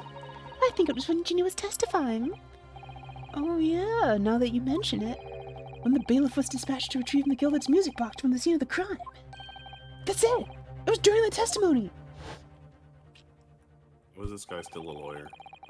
I know, right? I remember finding it strange at the time. Mr. Graydon and the inspector seemed to be having some kind of secret discussion. I am not using my smug voice for him anymore. Like my actual smug voice. Because he has disappointed me and he is no longer worthy of it. It's true. Would have been I was possible. there. Would have been possible for you to give Mr. Green the information he needed then. You little toe rag, you're making this all up. I'm a respectable Scotland Yard inspector, for crying out loud. Why would I do something like that? Why would I be giving away confidential details to the likes of this bloke? Admittedly, you wouldn't have had any reason to do something like that for no gain. But perhaps it was part of a deal of some kind. Then it starts to make more sense. What deal, counsel? I wonder if perhaps, in exchange for details about the peephole at the crime scene, Mr. Grain agreed to certain something to the inspector. Oh, Graydon has the disc. The other one. The second disc. Graydon has the second disc. Oh. And he's gonna give it to the inspector as like a trade-off for getting him off here. Yeah, they're both in on it. This is big. Oh, this is gonna be a huge upheaval when this comes out. I am sure I need not write in the inspector that if found to be true, striking a deal of any kind with a witness would be considered a gross case of malfeasance. Well, Objection! It's becoming clear that jumping in with accusations is this Nippany student's specialty. I don't do that. Rude. But with the stakes so high, the prosecution is not prepared to listen to baseless charges. It is incumbent on the defense now to present evidence in support of this diabolical claim. Evidence? Just what are you proposing that the inspector demanded of the witness in return? The court must see proof of this alleged deal. I'm pretty sure I'm right. Like, if Inspector Gregson really did strike a deal with Mr. Graydon, then logically, there's only one thing he could have asked for. That must be it! Bruno, do you think it could be? Yes. It's the missing link that would join all the dots together in this puzzle. I must press you for an answer now, counsel. What evidence explains the nature of the alleged deal that Inspector Gregson made with the witness? Here's the thing. I know what I need to say here. Like, I've been saying it this whole time. He wanted the second disc. I don't know if I should present the first disc and say, like, he wanted the other one, or if I should present the box and say, like, My first thought was the box. I'm thinking the box like, is better. You should probably save here, and just in case it screws you over, because Yeah, it's kind of far back to go. Okay. I'm pretty sure it's the box. Like, the box makes more sense. But I'm curious if it would take either. But let's present the box first. Because, like, one of the things is, like, sometimes... Oh, I'm just going to present the disc first. I just want to see. I'm going to reload and present the box, but I'm presenting the disc first because I think it makes more sense to present the box, but I think the disc would equally work as a logical progression, though it's less strong, and I want to see if the devs covered their bases and allowed you to present either. Take that! Inspector Gregson! Besides this murder, is it not true that you've been working on another very important case? What are you getting at now, Sunshine? Is it possible that this other top-secret case is what's alluded to in this newspaper article here? The classified secrets being leaked. Yeah, the newspaper as well. Oh, that's true. Okay, so I'm gonna go back and see if we present the box, if it works. The disc? Didn't you just present the box? No, I presented the disc because I thought the box would have been stronger. Take that! Yes. Okay, both of them work. That is amazing. Now what about the newspaper? Okay.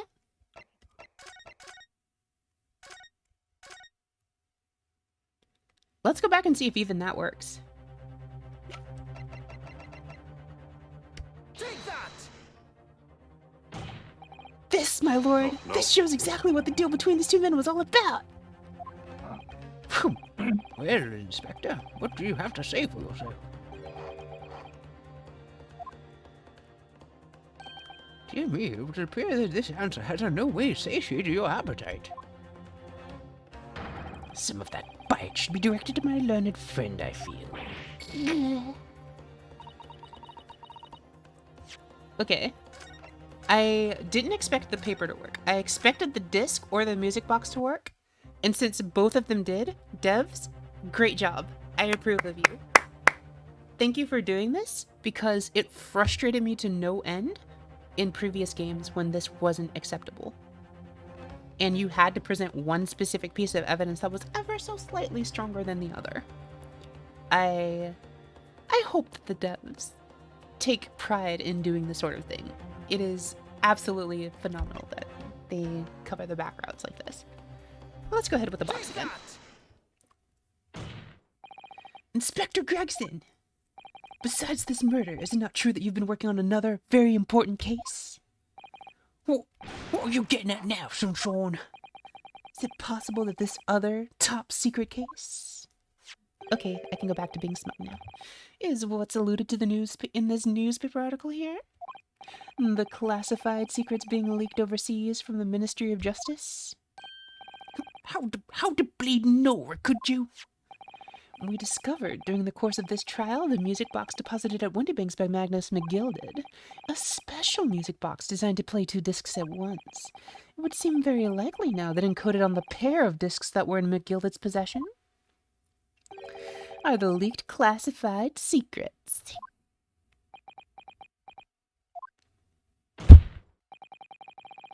So, I put it to you, Inspector, that in order to recover the second of the discs containing those secrets, you covertly made a deal with Mr. Graydon in which you exchanged the disc for details of the case. You little...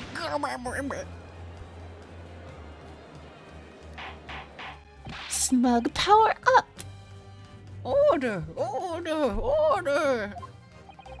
On the day of the incident, when we met you at Windybanks, you said this. I'll be taking out whatever it is McGilded down to the yard, thank you very much. So hand it over. No, don't give it to him. It's mine, that is. Mine. I'm sorry, miss. Well, anything belonging to McGilded has to be taken in as evidence now. Scotland Yard already knew at that time, isn't that right? That Magnus McGilded was involved in the stealing of government secrets. My orders were recover the medium used to convey secrets leaked from the ministry and do it on the QT, strictly hush-hush.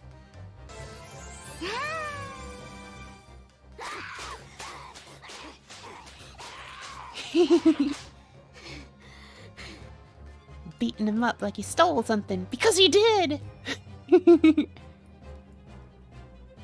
He did steal something. Do it on the QT, strictly hush-hush. And that explains why, when I presented this disc as evidence to the court, you objected so heavily, I presume. Because you knew that it contained highly confidential information. Blimey, not likely. I mean, I wasn't that sure of it myself. I realised there was a possibility, that's all. That's a great. Oh, that's so good. Touchy on the QT, but the only QT I see is Aki. Smooth like butter. Very smooth. Smoother than butter. Hello. It's me. It's me, QT. QT 3.14. 3.1459.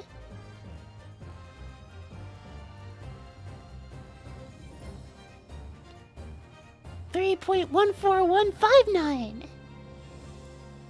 6. 3.14926538979323846. Yep, it's one of those numbers. Inspector, surely you're not saying that in order to acquire the second of these discs, you didn't reveal confidential details of the crime scene to the witness? Yes, he did. Like I said, this is gonna be a huge scandal when it comes out.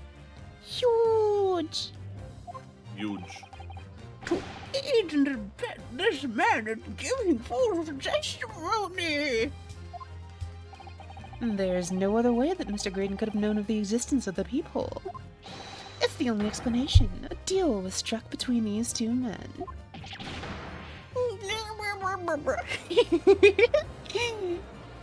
Objection! Objection! If, and I stress if, this sobering assertion turns out to be founded in truth,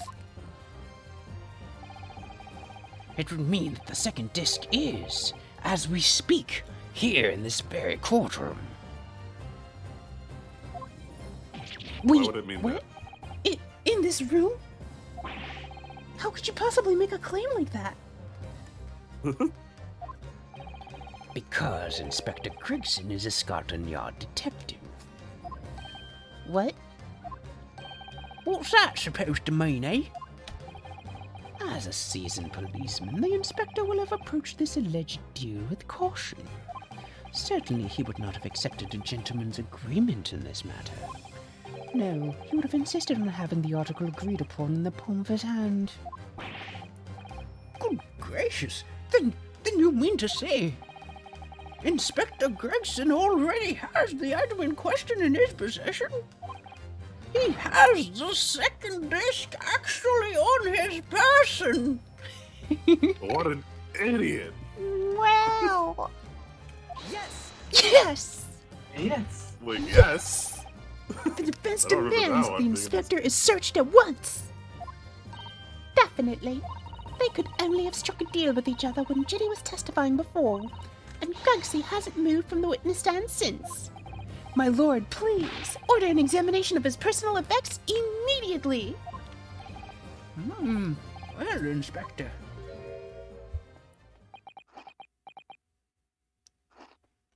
Oh? This young lad wants to tone down his imagination. He's insulted me in my profession quite enough. However, if it will put this matter to bed and dispel any doubts about my involvement, I'll happily submit to a body search. Eh? He's gonna agree to it? I presume you're aware of the precipice on which you now teeter, my learned student friend. You've made a most serious allegation against Scotland Yard here. If, following the search of the inspector's personal effects, no disc is found, you will be deemed unfit for court service. This trial will end, and my country's government will formally demand of yours that you are severely reprimanded. Gah! Sounds serious. Indeed, to have a visiting student make such defamatory remarks about our country's most senior police force is not something Her Majesty's government will be able to overlook. You're just threatening Runa because you're scared. The accusation is beyond serious. You must be prepared for grave consequences. Gah.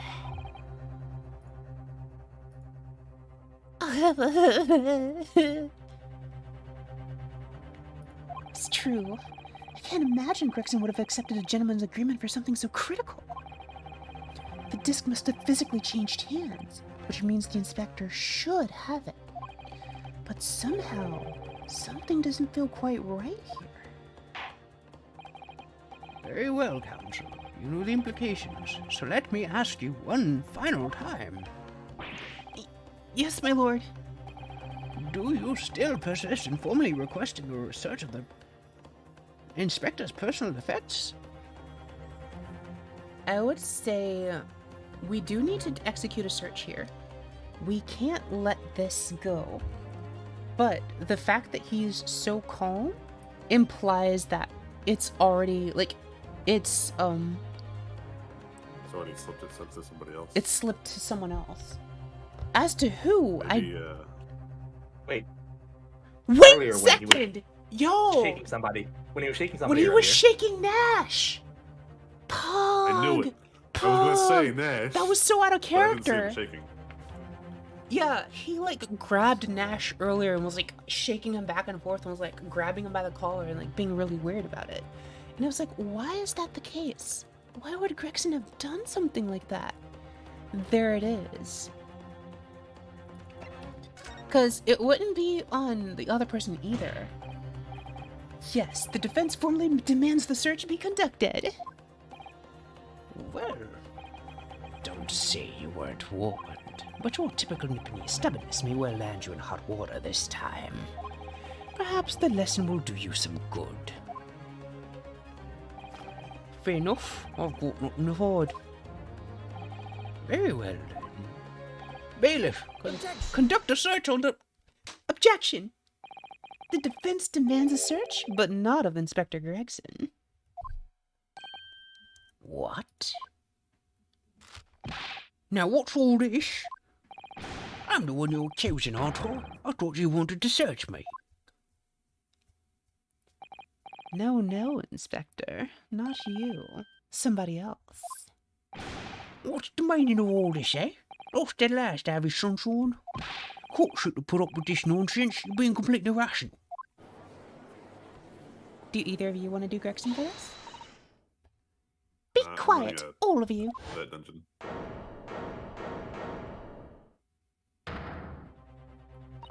Bruno's doing what you all told him to do and having the courage of his convictions. So you should respect that and listen to what he has to say in good faith. Because that's the British way. What'd you say?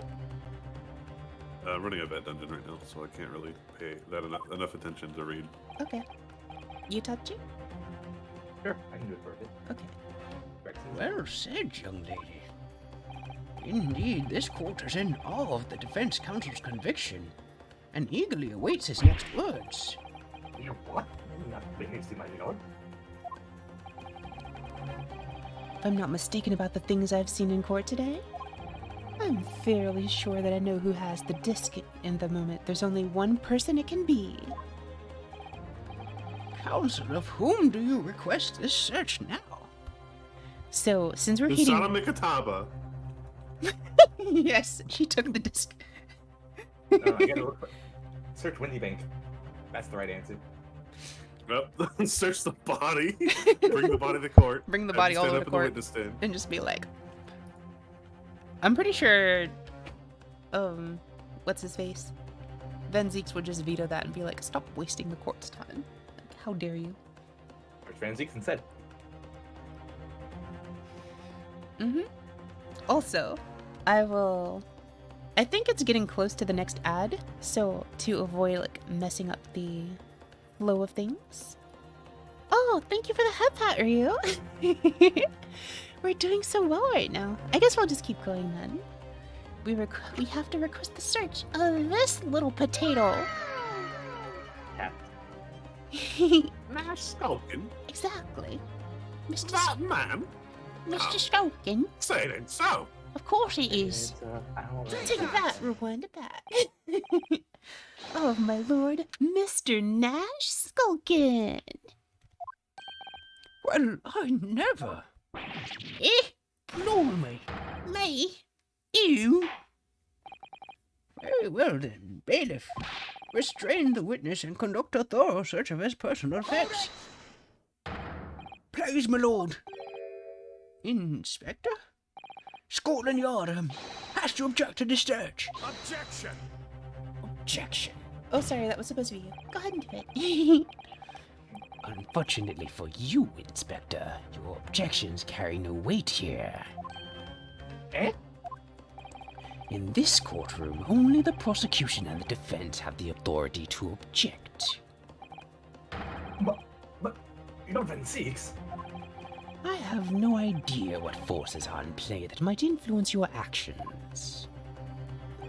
But personally, I have no intention of obstructing the course of this trial. Ah,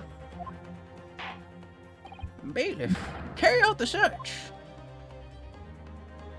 Sweating bullets. No, Lord Mo, I don't know nothing about no disc. Cut it out! Hey, here, my lord, in the witness's pocket. I found it. Good lord, that's Another music box disc. I don't know nothing about it, nothing.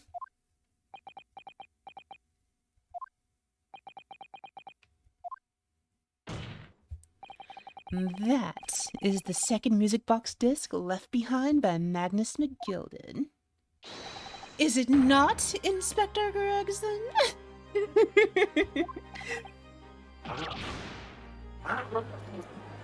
You've made a grave mistake, my friend, and one you won't be recovering from. Order, order, order! Mr. Skulkin, what have you to say for yourself? Gordon Bennett, I mean just Gordon Flaming Bennett. I swear I didn't know nothing about that disc, honest to God. Counsel, would you please explain what exactly is going on here? The alleged dealer that was struck between this witness and this detective, no? Without question, my lord.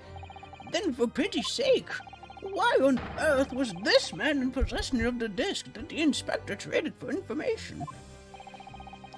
Inspector Gregson is a shrewd, calculating man who rarely loses his composure. But at one particular point in this trial, he exhibited some unusual behavior for a brief moment. I don't recall. What unusual behavior? It was, yes, during my cross-examination of Mr. Graydon. Tell me, Mr. Graydon, when you left the pawnbrokery that night, was it by any chance with the second disc in your jacket pocket? I admit to nothing of the sort. Well, Mr. Graydon answered my questions. The inspector appeared to have grabbed Nash Skulkin by his coat and was shaking him violently. Yeah, he didn't know. He thought me knowing was going to fall clean off, I did. I was wishing I'd been born as me brother, I was. And what exactly happened to make the detective attack you like that? I ain't got a clue. He just suddenly turned and grabbed me whistle like that and started shaking me. What a blazes didn't you mention the third gun when we got you down the station? That's what we said. You had it right on my ear, Ollie did. My head's still drumming now. The way the detective behaved then was extremely out of character. But looking back now, it must have been then that he did it. And that was the opportunity Inspector Grayson created for himself in order to hide the disc. Well, bless my wing, he hid it. You. Yo! But I'm afraid I What's that failed to boy? comprehend the motive here. If the detective had acquired the disc he was after, why on earth would he then proceed to hide it in another man's pocket? This is a court of law. He could have submitted the item as evidence. It would appear, my lord, that the inspector was not at liberty to do that. Why ever not? As the man himself revealed earlier, his current assignment has some special conditions.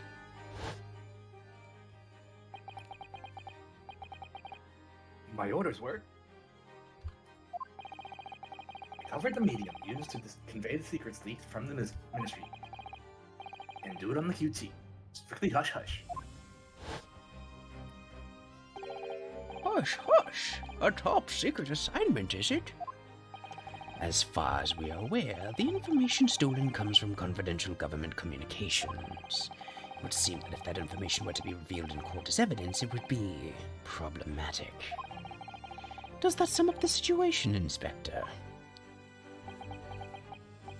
I'm operating under direct orders from the ministry. Go ahead. I'm afraid I'm not at liberty to answer that question. Wow, thank you so much for gifting the sub. Thank you ever so much. Thank you, Andrea. Thank you very much. I'm truly appreciative of you gifting subs. You've done wonderful. Thank you so much. Thank you very, very much. Ayo, congratulations, you are now ad-free. Hello? Speaking of which, things are really heating up, aren't they? It's been a long time since the last ad, so I think another one is gonna trigger soon. Welcome to the Blue Brigade, my friend. Lovely to have you. I hope you'll enjoy your stay. Perhaps you'll consider extending eventually. And thank you again, Indra. I'm truly grateful. Tachi? Oh wait, didn't I already read that line already? I didn't hear you. Good. I didn't hear you, sorry. I'm afraid I'm not at liberty to answer that question. So, realizing there was a chance that you may be searched here in court, you took steps to hide the disc you had acquired from the witness. Ah, does this mean? He only pretended to attack Mr. Skulkin in order to get close enough to him to slip the second disc into his pocket. So it was all a pretense. Well now, Inspector Gregson and you, Mr. Graydon. Are you prepared to admit to the accusation made against you of this alleged deal?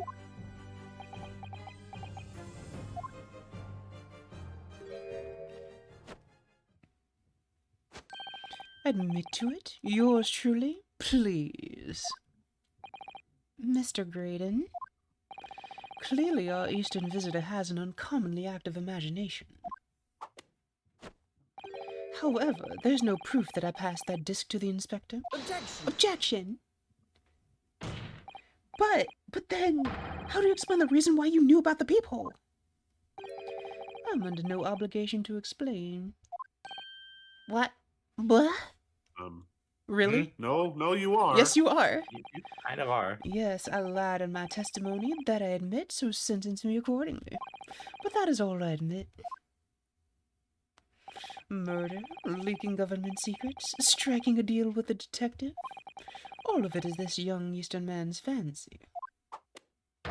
I have no idea what any of that is about. Bruh. I wanted him to do like his fancy turn and just say, no. Yes! That would have been perfect.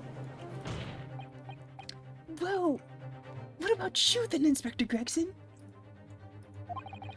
Do you admit to making a deal with Mr. Green in order to acquire the disc? Ladies and Ladies gents and of the gentlemen, jury, Oh, sorry. Go ahead. As a Scotland Yard inspector, I will declare this and nothing more. I am acting in the best interest of the country. Whatever I've done, it's been in the name of justice. So, as members of the public and this fine country, I'd like to think that justice will be your guiding light when you're making your decisions.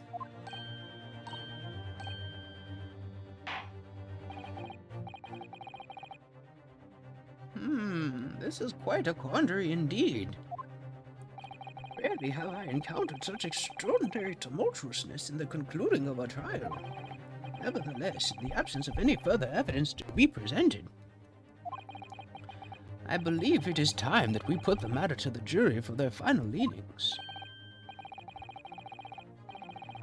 Well now, as a fellow servant of Queen and country, I must say I sympathize with the old inspector. Yes, he's a dependable man, I'm quite sure. In service, one becomes a good judge of character.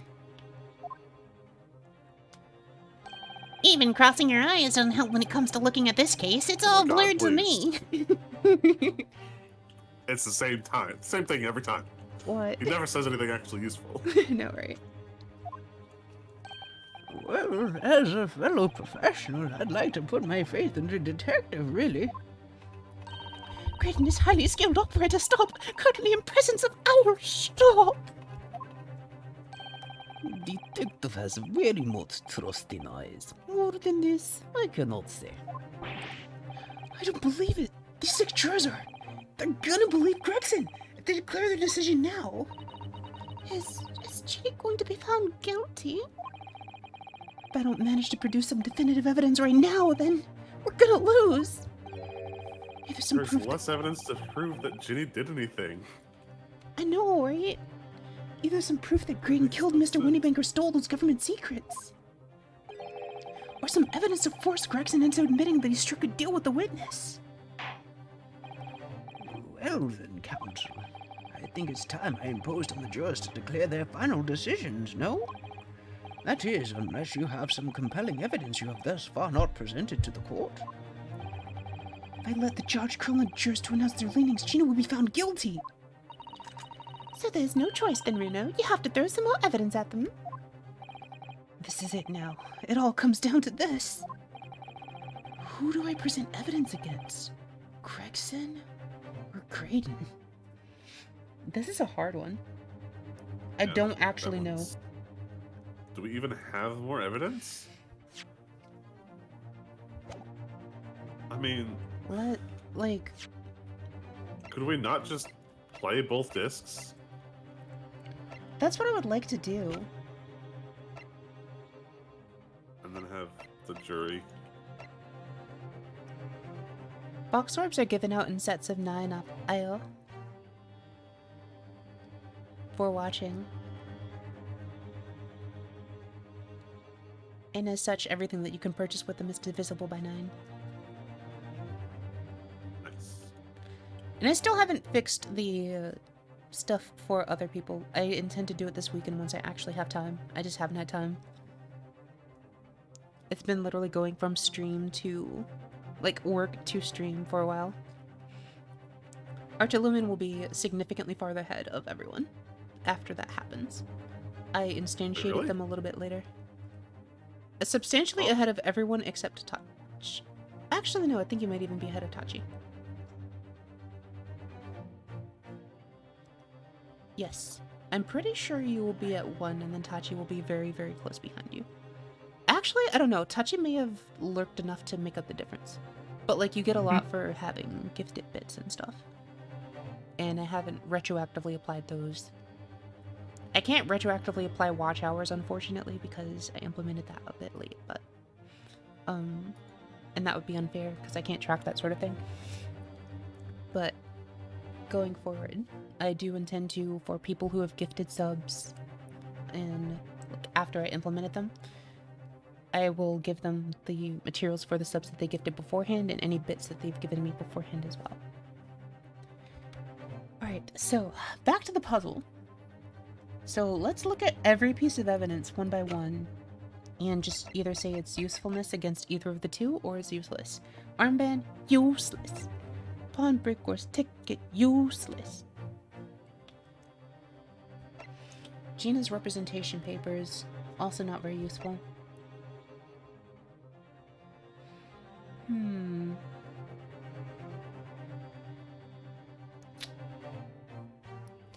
I wish we could read this. Maybe there's a hint in here about like what we need to find. I don't think the blood sample portfolio will be useful at this time.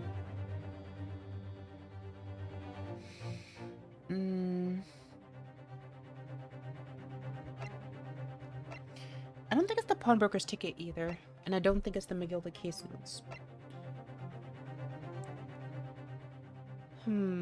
It could be the paper in terms of... I don't think... Unless we have hard evidence, it doesn't seem like... What's his face? Rich boy is willing to admit to stuff. Graydon. Gregson, on the other hand, seems to be willing to admit to it. Not outright, but... I think what we would have to do, just personally, I think that the way that we would win this would be to undermine the statement that Gregson just made about he's doing this for the good of the country. And that, like, he's acting in... To prove it's, like, personal interests. Yeah. So, if we look at the paper... I'm just trying to see if there's any additional things. I'm actually reading it at my actual reading speed.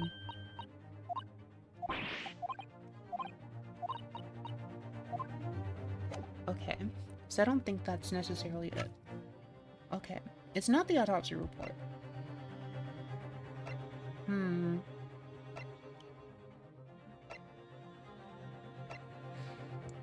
I don't feel like it's either of these either. We don't need the stereoscope right now. I would like to see... You know what? I think the only way that we can go forward is... I think what we would need to do is... I can't see any other option in terms of what the evidence we have is, aside from putting the disc into the small music box. Like, putting both discs in and just playing them. Because, like, if it has secrets that would benefit Gregson or something. Or, like, what if it's actually, like, reports on him, like, doing something shady, too? Yeah. Like, I don't know how we can... I don't know what else we can do. But my first guess is it would be music box against Gregson. We can't leave it to the jury because they are pretty... like... I don't like them. So I'm definitely gonna go with Gregson, because I'm pretty sure that's the right answer. Graydon is too arrogant to admit to anything. We already know that the jury, they basically just said, yeah, we'll find her guilty, like, for the sake of the country. Yeah. Regardless of the trial, which is kangaroo court, but... Yeah. But attacking Gregson is definitely the way forward here. Inspector Gregson, there is one final piece of evidence I would like you to see. Eh? What's that, then? If you refuse to acknowledge that you did in fact strike a deal with the witness here today, then you leave us no choice but to examine this piece of evidence thoroughly. Well, go on. This is my last chance. Looks like I'm gonna have to force his hand here. One final piece of evidence to get this detective to admit to the deal he clearly struck with Graydon.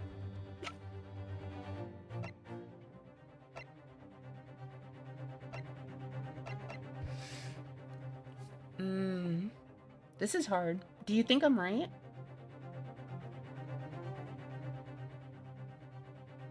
I mean,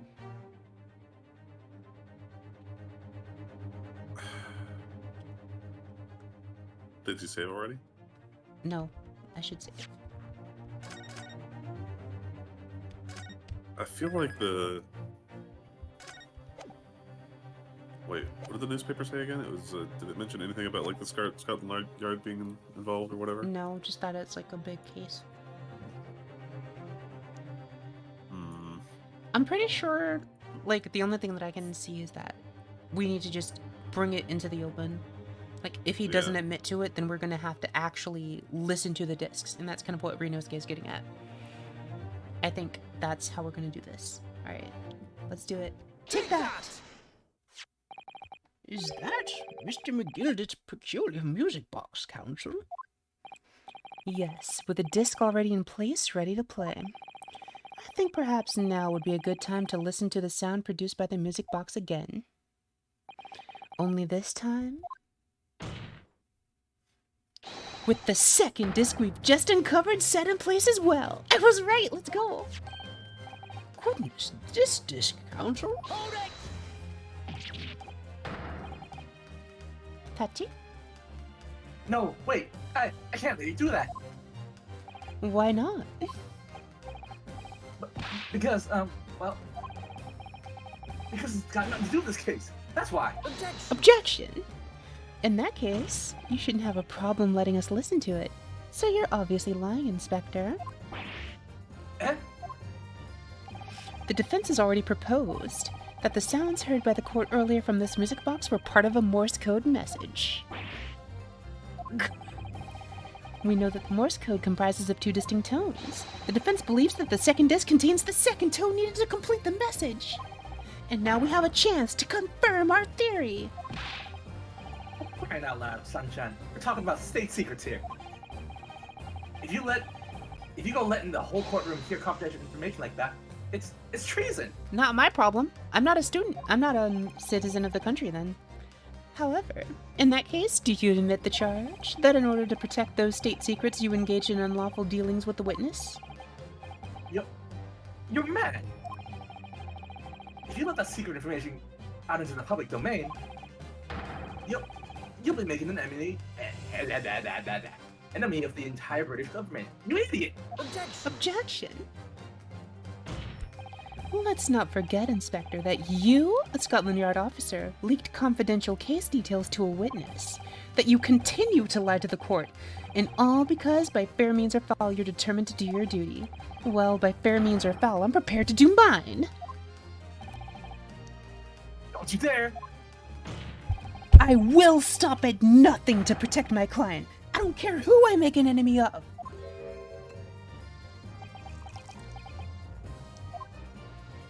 My lord, if you please. The court must hear the sounds made by that music box. Come on, Menzies. For Pete's sake, stop him. Objection! Objection! Inspector, you should know my methods by now. I'm a prosecutor. I'm no Scotland Yard puppet. Alex, In this courtroom, my duty is to the law. So let me propose a toast to uncovering the truth by fair means or foul. oh, Your mic cut out a little bit there. I got No. There you go. Very hard well. on that now. The defense's stance here and that of the prosecution has been made very clear, I feel. Therefore, in accordance with the defense's request, the court will now listen as this music box is set in operation once more. This time, with the second disc in place and both discs playing simultaneously. I love that camera angle switch. It is. It's such a good switch. That was so good for such a like basic looking game.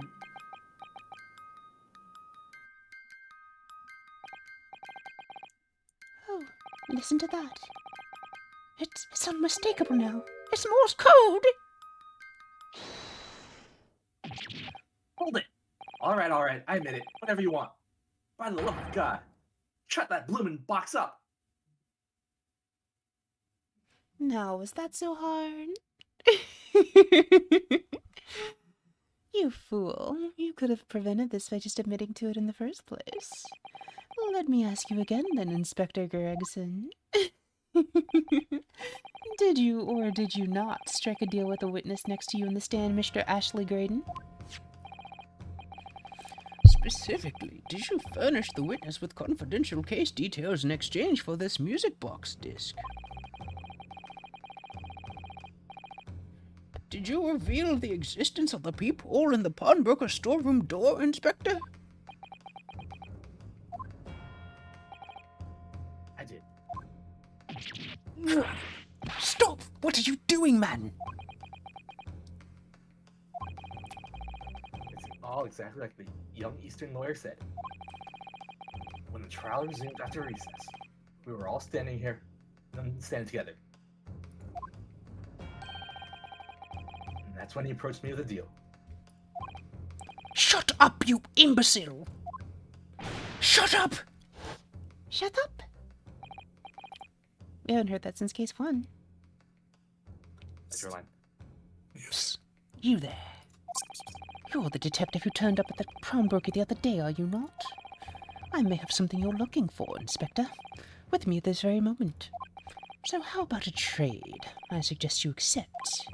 Or information that may make certain individuals uncomfortable will soon become very public indeed. I couldn't let that information become public knowledge, not under any circumstances. How ballsy it would be to bring something that's illegal and evidence to your case to the courtroom. So I accepted the man's proposal and told him details about the case that should have put him in the clear. I mean, it's very, very highly secret info, so you probably want to keep it on person at all times, Yeah, that's rather true. than, where you can't keep an eye out on the people in the storeroom door and the bloodstains on the overcoat. By giving false testimony, the witness intended to have the defendant wrongly accused of murder. Inspector, you knew that! Yet you still revealed those details to facilitate the witness's perjury! I'm angry. And I did. But then it turned out that the people had only been made that night, after the incident took place.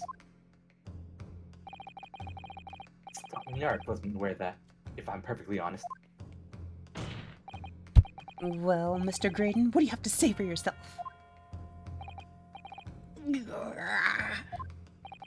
There's nothing and no one left for you to hide behind. You struck a deal with the inspector in order to escape conviction of a very serious crime. Namely this. You are the third intruder who broke into the pawnbroker on the night in question? And you perpetrated the murder of the proprietor, Mr. Pop Windbank! You... Traitor! I'll kill you! Taser! Oh, he saved his life. He was choking on a potato. Bailiff, restrain that man! At once! Wow. Bailiff, whack his pee-pee. What? What? Excuse you? Oi. Oh shit, then. It's all over. I despised my life growing up. Those slums are vile places. I was cursed from birth, born into poverty, the son of a penniless artisan. My parents did nothing but quarrel all day long.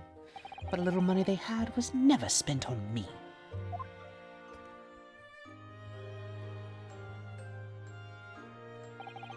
So I set about studying to better myself, to one day escape from that hellhole. You eventually became a communications officer. I admire your determination. But then you decided to try to sell government secrets? Why?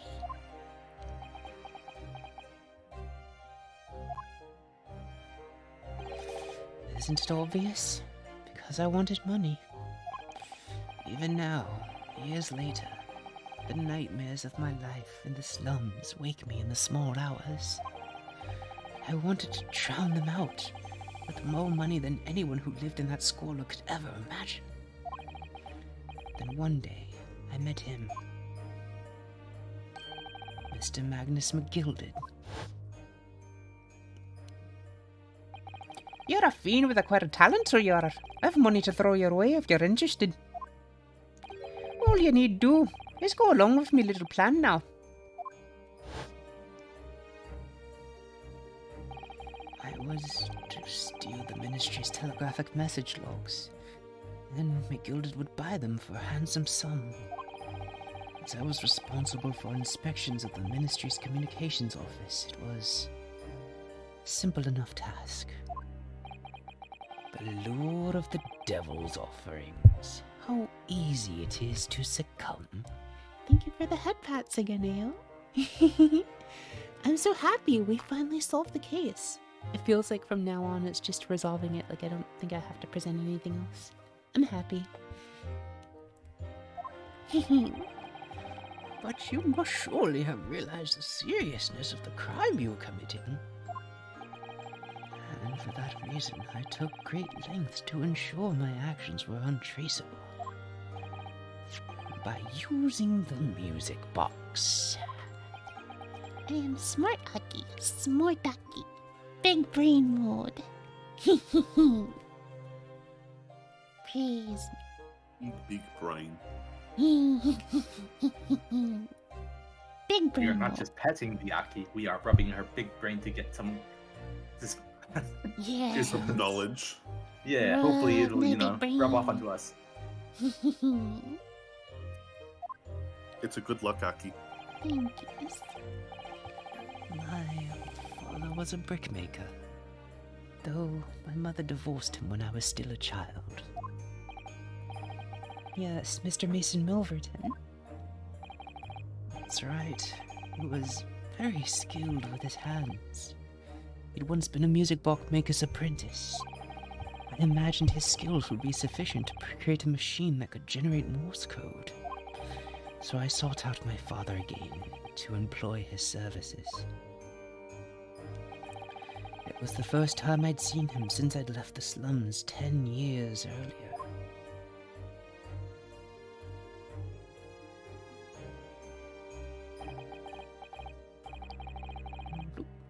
Look at you, Ashley. What a fine gent you've become, eh? He was a different man to the one in my memory. A thin, frail old man. But poverty had never broken him, never corrupted him like it had me.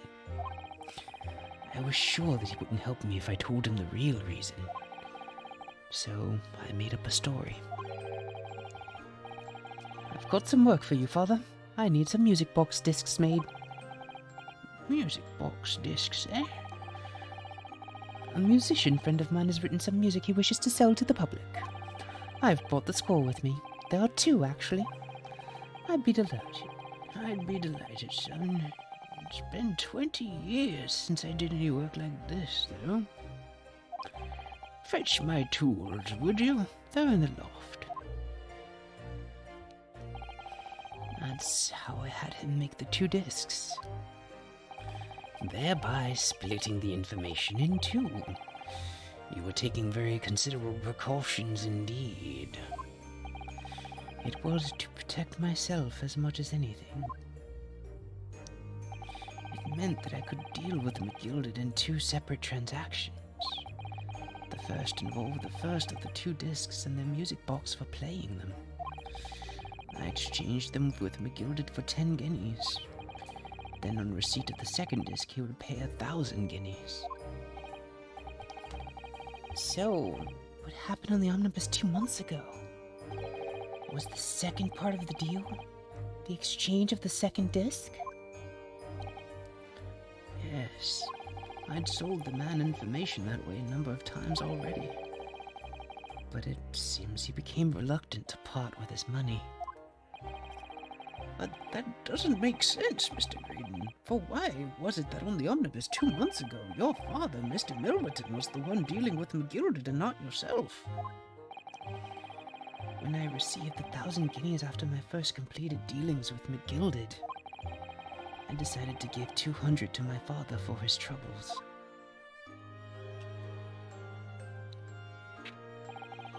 But my father realized something was amiss.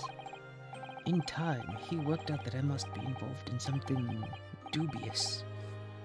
And when he did, he said to me, Next time there's an exchange, you'll let your old man do it, understand? Otherwise, I won't take your money anymore.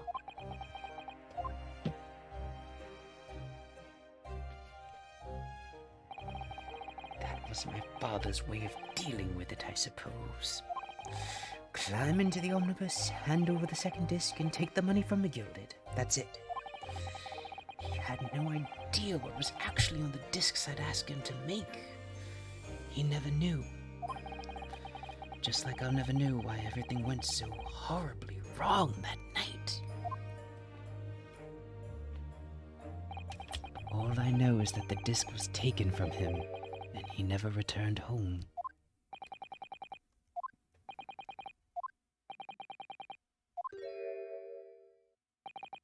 But it was only then that I found out what sort of a monster McGilded really was. So after 10 years of not once uttering it, I swore on my father's name.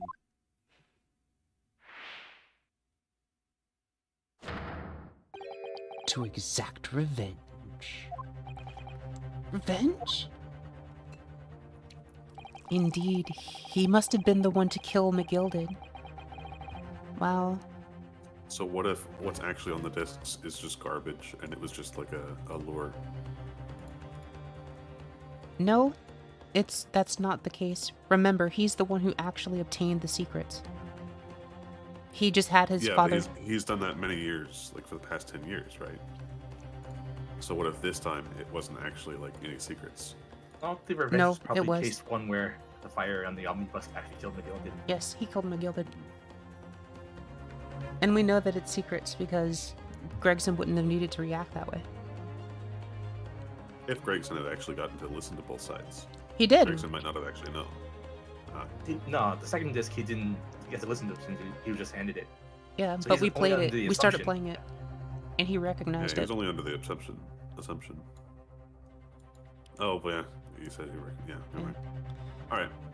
As anyone with even the remotest knowledge of the man will no doubt be able to imagine, McGilded brought all his wealth and influence to bear in the most despicable of ways. To crush any semblance of justice in his trial. The crime scene was tampered with, evidence was fixed, and witnesses were bribed. The trial 2 months ago was a farce from start to finish. Feet had barely touched British soil back then. Walked into that hornet's nest completely unaware of the sinister background to it all. I'd made plenty of money out of my dealings with McGilded by then. So I spared nothing in my arrangements 2 months ago, and knew exactly who to hire. By the way, let me know if the volume for my voice and music is bad on stream. Please let me know. If you're willing to pay the price, there are people in the city willing to do anything you ask. McGilded himself had shown me that. Are you saying that? I think you have the picture now. After he twisted everything to his favor in this courtroom to ensure that he walked free, I took matters into my own hand and delivered the justice that monster deserved. Ow. Yep, I was right. He's the one who killed McGilded. That tragic accident following the trial here 2 months ago was planned and executed by yours truly. Hello, Bema. Good to see you. How are you today? You've come in after we've finished the case. The culprit has admitted to everything. Thank you for dropping by. I'm glad to see you. McGilda's death that day was caused by this man. Finally, we know the truth. Everything is ready, sir, if you'd like to follow me into the courtroom. What's this, officer? 'Tis sooner than I was led to believe. Hope it's not inconvenient, sir. There were some changes to the schedule. Well, I must be making tracks now. 'Tis time for the inspection. They're going to examine the omnibus again, so I'm told. I asked if I could be present for it myself. Stream has gone pretty well. So that policeman who came to tell McGill that he could examine the omnibus again? That's right, an imposter hired by me. McGill did use his wealth to manipulate the trial. He paid people to adulterate the omnibus with all manner of false evidence. He threatened witnesses to lie in their testimony. Thank you, Bema. Thank you for the compliment. Oh, I'm sorry. I didn't know that you were streaming.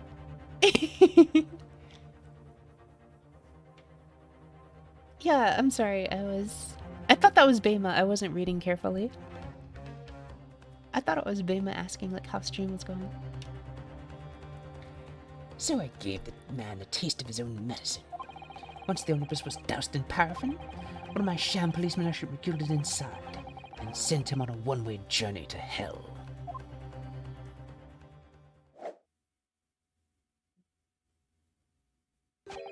An eye for an eye. That's how I avenged my father's death. A spine-chilling account indeed. But that wasn't the end of it for me. There was a loose end, you see. A loose end?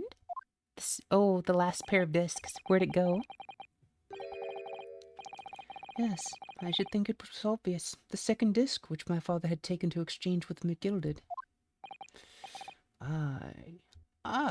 Yes. There was indeed no mention of it in the man's trial 2 months ago. Clearly because it had been removed from the scene of the crime. Sorry, I was yawning. We both yawned at the same time. Clearly because it had been removed from the scene of the crime. When I realized it was missing, I remembered something. Something from the first time I dealt with McGilded. Aww. I'm sorry that you didn't get what you wanted, Bema. Maybe next time. Maybe next time the gacha luck will be with you. Until then, I hope that your drops are better for it. This is the first of the 2 discs and the music box you need to play them. Well, look at that now. What an ingenious little invention. So then, as promised, 10 guineas for you, young man. What's this? Wendy Bank's Prawn Brokery. Aye, 'tis a pawnbroker's ticket, so it is. You can use it to redeem an article I've deposited there for you. There's no need to give a name. Just hand over the ticket and tell the fiend to watch what. I've put a jewel in pawn for you. It'll fetch a good 10 guineas if you sell it, so it will. I've never heard of a pawnbroker being used in quite that way before. Have you not, Mr. Graydon? London's pawnbrokeries are very useful places, you know. Each one is like an extremely secure vault.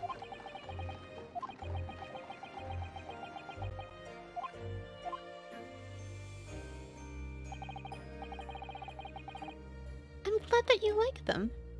I will potentially hire someone else to make more of them. We'll see. We'll see how that goes. Pet Pat is also being reworked. I need to check in with Yabby and see like how that's going. So, I knew that if he'd taken steps to hide the disc, it would be in that pawnbrokery somewhere. And that on the night he killed my father, he must have entrusted the ticket to someone. Yes, to Gina. Thank you for the compliment. I remember now that when we first met you at Winniebanks that afternoon 2 days ago, you had a description of Miss Lestrada written down. How did you know who you were looking for? From the trial, that pickpocket's testimony was clearly peculiar. Anyone could see that. I realized immediately that she was another McGilded's pawns. They must have threatened her somehow. I was fairly convinced it would be her who had the ticket, so I started to make some inquiries. I had a strong suspicion the girl would come out of the woodwork on the redemption deadline. And he was right. And yes, sure enough, she did. All I needed to do was wait until the girl went to Windy Banks to redeem the articles. But unfortunately, she redeemed only McGilded's overcoat and the one disc that was in its pocket. The all-important music box with the second disc inside was missing, because it had already been forfeited 2 days earlier. But I was unaware of that fact. Had I not been, I could have avoided my nighttime excursion.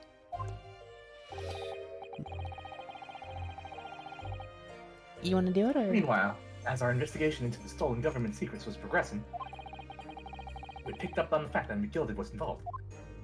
Inspector! You recovered fast. My orders were to recover the stolen information as quickly as possible. So we started gathering the fellow's possessions and examining whatever we could lay our hands on. We had a full-scale investigation going on in the yard, but we had to keep it quiet as we could. Then, when the inspector here took the disc from me in the pawnbrokery that day, I became nervous. I was sure the music box and the second disc was still there in the shop somewhere. So I knew that it was a race against time. I had to find those articles before the police did. So that's what prompted you to break into the place that same night. With the help of your old friends, the Skulkin brothers. What happened that night in the pawnbrokery, I can only describe as a nightmare. While Nash and Ringo were scourging the counter, I'd located the music box I'd sold to McGilded on the shelves of forfeited articles. And the second disc was inside. Yes, I slipped it into my pocket with a very deep sigh of relief. But then, something entirely unexpected happened. What are you doing in my shop? Bang. Bang, bang, bang. Bang, bang, bang. Gunshot rang out in the shop and I felt a sharp pain in my left arm. The broker fired his gun and the bullet pierced your limb. Yes, exactly. But unfortunately, I decided to bring my own gun with me that night, just in case.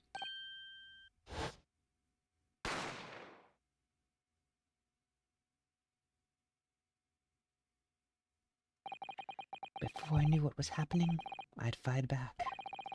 The man had already turned to flee. I hadn't intended to fire in his direction, much less kill him. But unfortunately for both of us, the bullet hit home. Struck him in the middle of his back as he fled through the storeroom door for refuge. A sorry tale. It all took place in the blink of an eye. I don't imagine Nash and Ringo even realized what had happened at first. I was terrified, so I fled. And that's the whole story. That's everything that happened at Windybanks on that wretched night. And thus all loose ends are resolved. I mean, the way he presents his story seems a little bit more, like, slightly more justifiable, but compared to the things he was saying about us in the courtroom, and about Ginny, specifically. Mm-hmm.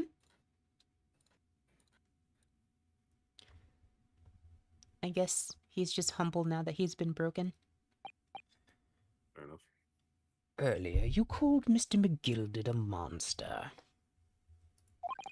A man who used his wealth and influence to distort the facts and escape justice for the crime of murder. Oh, he's gonna hit him with the hypocrite bullet. He's gonna hit him with the emotional damage. What tragic irony. For what you have done is exactly the same. That face says it all.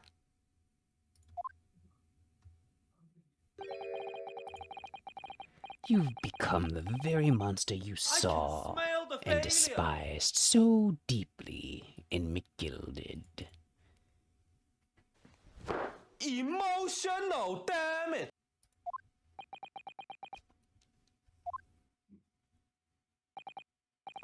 Yes, I think I have.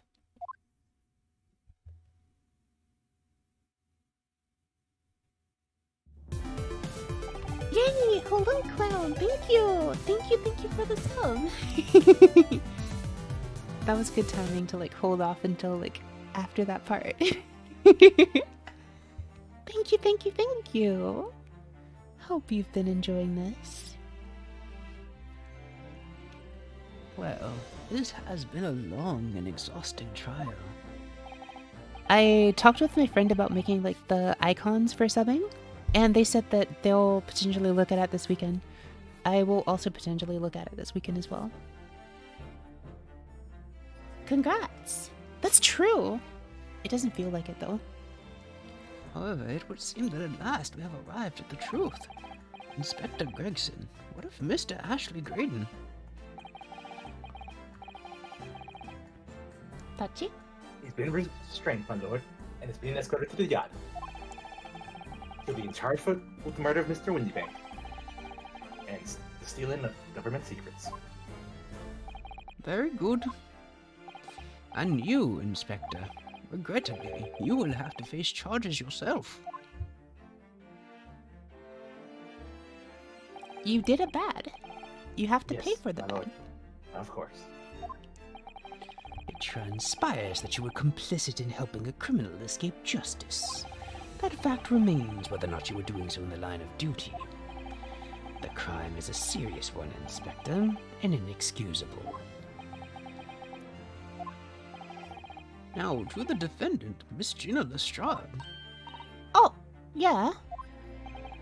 It is time for the final adjudication. Is the jury ready, Mr. Foreman? Yes, sir. Goddamn squadron. Standing by, sir. This is really it now. Last push, the final call, the finishing whistle. Our men are ready to deliver their verdicts. Thank you, Mr. Foreman. Very well, ladies and gentlemen of the jury. You will now declare your final decisions to the court. Not guilty. Not guilty. Not guilty. Not guilty. Not guilty. Not guilty.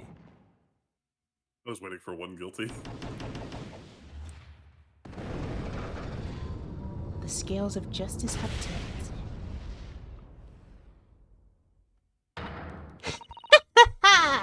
That's the stuff. I'm off the hook. And now for your crimes of pickpocketing. Finally, Runa, you finally managed to do it. Finally is the word. I really wasn't sure if we'd come out on top for a while there. Susie was right. You're the best lawyer in the world. Miss Lestrade, I am not finished with you yet. Eh? Oh, what are you looking at me like that for? Before you start enjoying your freedom, there are certain other crimes to consider, hmm? Eh? Eh? Eh? 2 months ago, in my courtroom no less, you gave false testimony, did you not? And in relation to the trial today, not only did you unlawfully enter Windybank's pawnbrokery, you also attempted to abscond with Mr. McGilden's property, it seems. Eh? I never done nothing of the sort. Really, Ginny? Hmm? Really? Of course not. It's not like you were gleefully wearing the Gilded's coat in your cell yesterday or anything. Oh, and just when I was getting excited about throwing a party for Ginny this evening. And turning our attention to the defense, determining that when played together, the music box discs contained a message in Morse code was, well, it was certainly a most unexpected revelation, Counsel.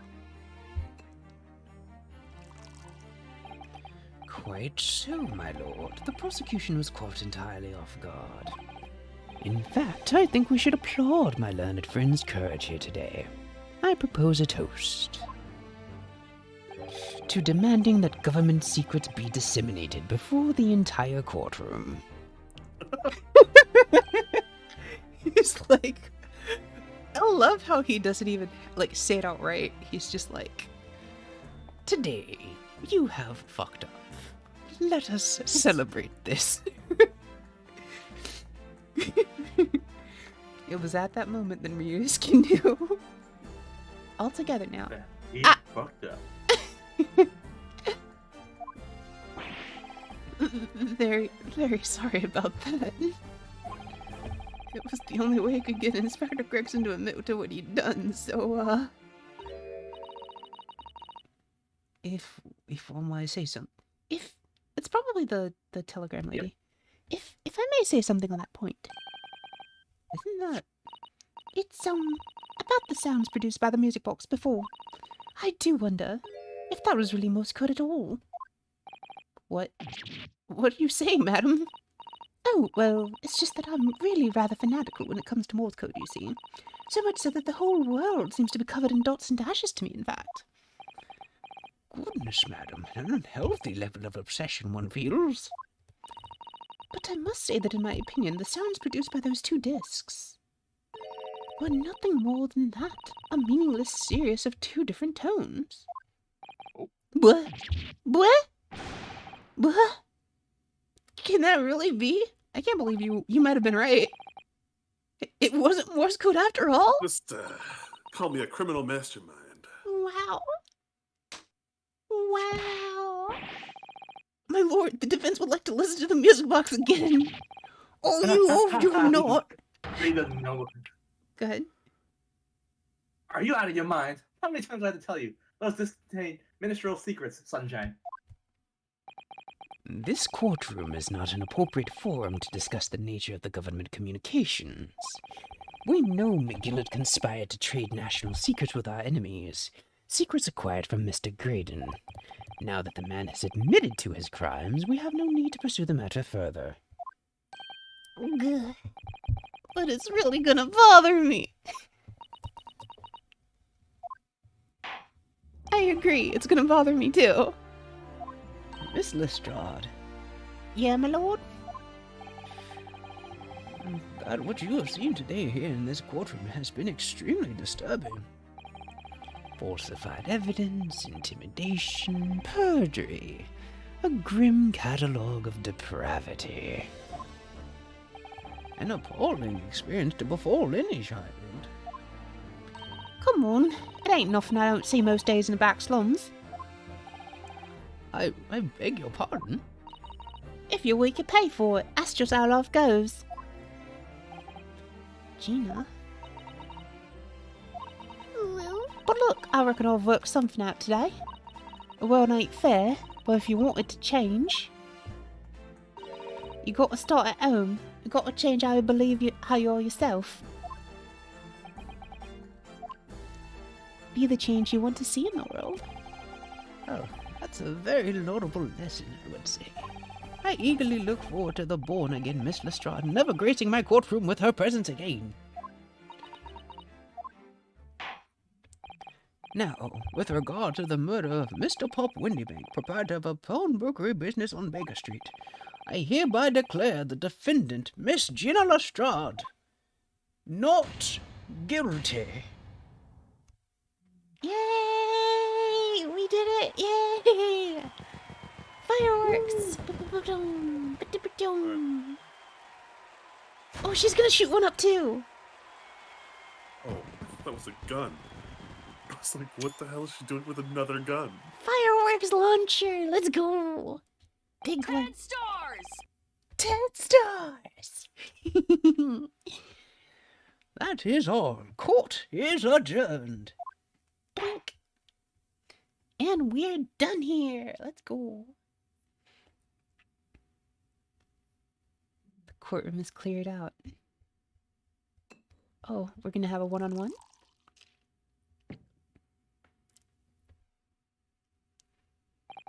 On a personal note, I must say you've surprised me, my Far Eastern friend. Ah! Oh!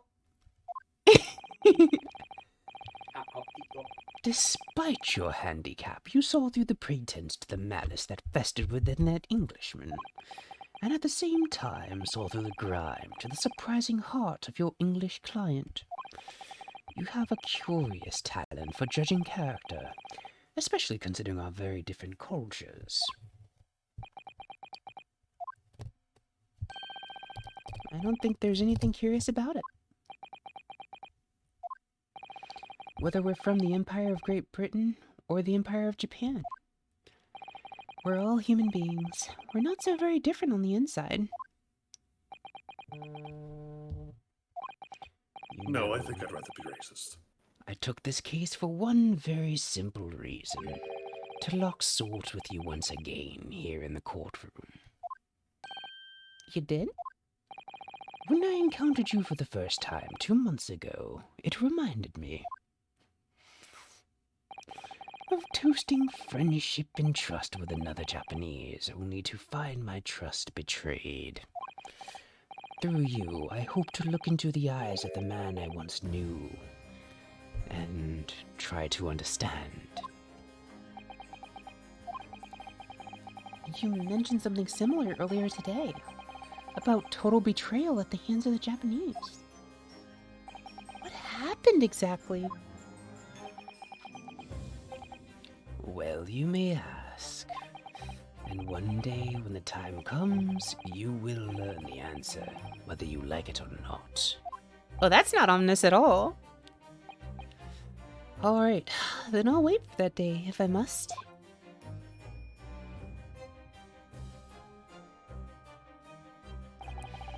Coming to be known as the Reaper of the Bailey in my retirement from service 5 years ago, it gives me cause to wonder if our meeting has some deeper purpose.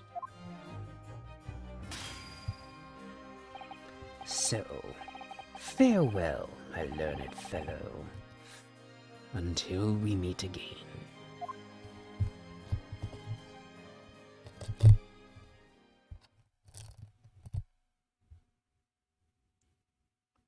What a note to end on, huh? 17th of April, 5:24 p.m. in the Old Bailey Defendant's Antechamber. It's done. It's over at last. But where's Iris disappeared to? Ah! Congratulations, Gina! I knew it all along! I knew that you were innocent! Come off it. Well, you did what you said, Mr. Naruto. You believed in me, right up until the end. You're as old as your name. What's odd about it? I told you I had faith in you, didn't I?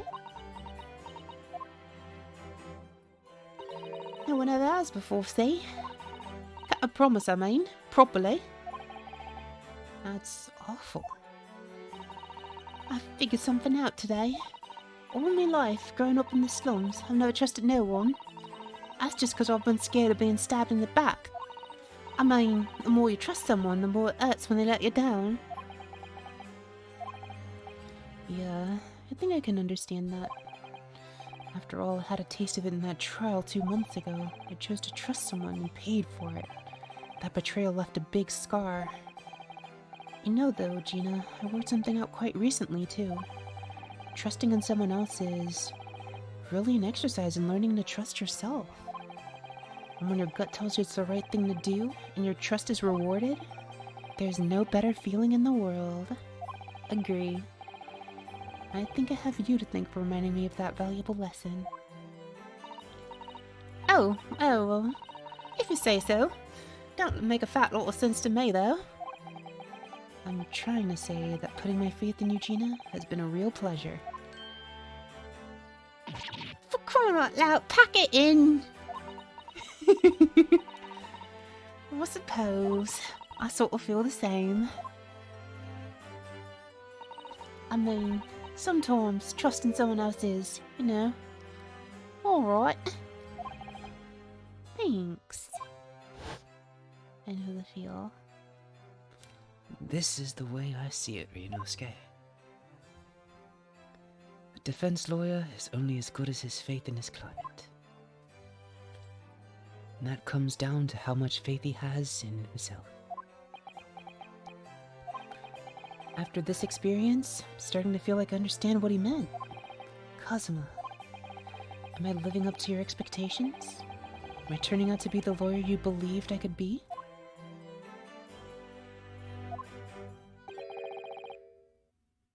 Pardon the interruption.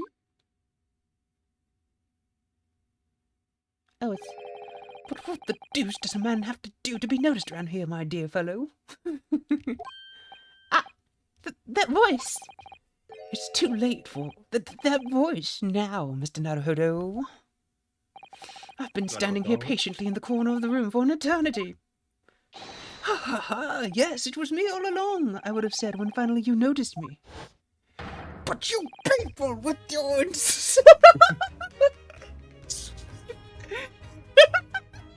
Oh my god. The other guard is what really sells it for me.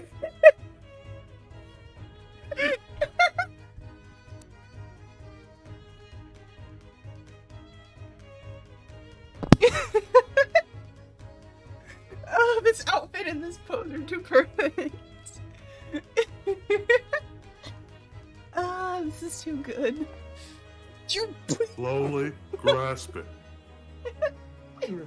Grasp it. Firmly, yeah. Grasp it firmly. You people with your incessant babbling! Oh, Mr. Sholmes.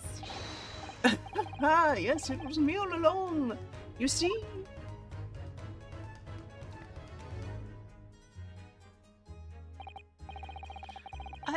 I'd assumed you'd been taken back to the hospital, to be honest. Indeed I was, but I managed to escape again. Oh. I happened to be aware of one or two foibles of the doctor who was tending to me. I merely made my knowledge of them known to the man, and he happily issued with me with a leave of absence. All very above board. But enough of my adventures. That was a fine victory, Mr. Naruhodo. Your tireless efforts justly rewarded, I feel. No, because I still don't know what's in the stupid book. I need to know. It bothers me so much. In the book? Yes. The manuscript. Ah, gotcha. Congratulations are in order. As a close hand, I tip my hat at you. Ah. Oh. Thank yous. Some great detective you are. Great at being cold as ice, maybe. Have I irked you in some way, Miss Lestrade? Oh, you've been having a snooze in your nice soft bed. Some of us have been fighting for our lives. Oh, well, that bullet did cause me to lose a substantial amount of blood, it's true. So I have indeed been feeling somewhat cold. Not perhaps as cold as ice, but, well, have a feel. That expression. Like... Don't tell me that, buddy. Huh? I don't want to feel. That's not... Could you take your hands off my neck, please, Mr. Sholmes? Why? Why are you like this? And, in some way, I suppose, congratulations are in order for you too, Miss Lestrade. What's that supposed to mean? Why so half-hearted? Well, naturally, it isn't my intention to alarm you, but... an acquittal in a trial with that particular prosecutor is perhaps a little precarious. Well done, Mr. Sholmes. Not alarming in the slightest. Oh, a raper, you mean? Of course, anyone who's found not guilty in a trial he was working on winds up dead anyway. Is that it? The very point I was trying to make. As exemplified by the fate of Mr. McGilded, in fact. Ah, but of course, I pay no attention to such irrational drivel myself. Then why would you bring it up?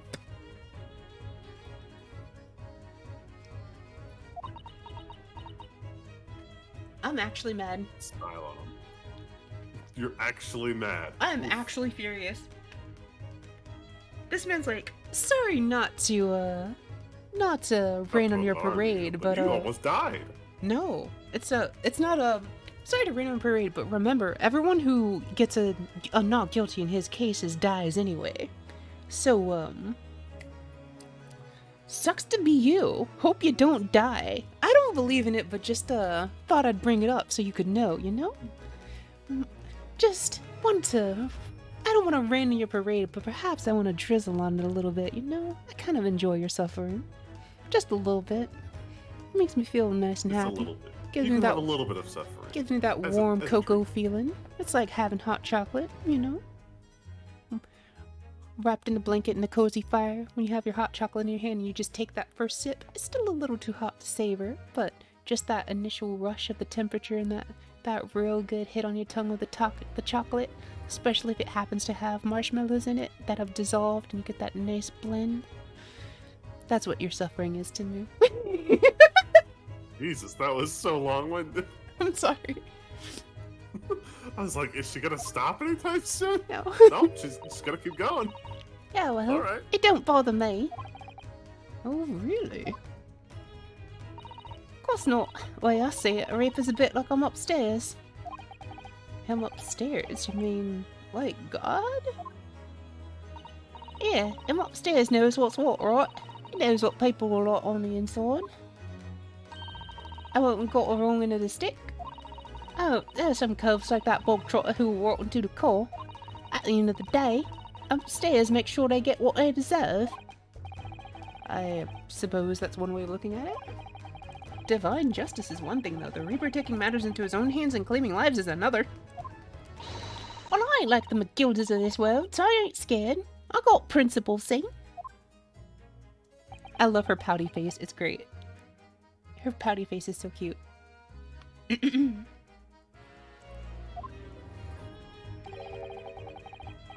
A trait in you which is to be admired, Miss Lestrade. Alright, just give it a rest, alright? Pack it in. As I was saying, congratulations are in order. The news of your acquittal was very welcome news to me indeed. Let me express my heartfelt congratulations, Gina. Well,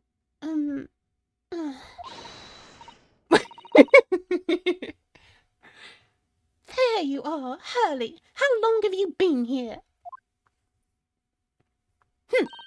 Honestly, I went to the main entrance especially to meet you there. Ah, Iris, my dear, I do apologize. But wait until I tell you what happened. This pair made other fools of themselves. What happened? As you know, I have a penchant for disguise. I was hiding in this room dressed as a bailiff. But these dolts didn't notice my presence at all. They had no idea. Can you imagine, Iris? Would you credit it? I'm not sure, really. I beg your pardon? I'm sorry, Hurley, but you just don't have the weighty presence you seem to think you have. In fact, you really ought to be careful about that. It's going to land you in trouble one day.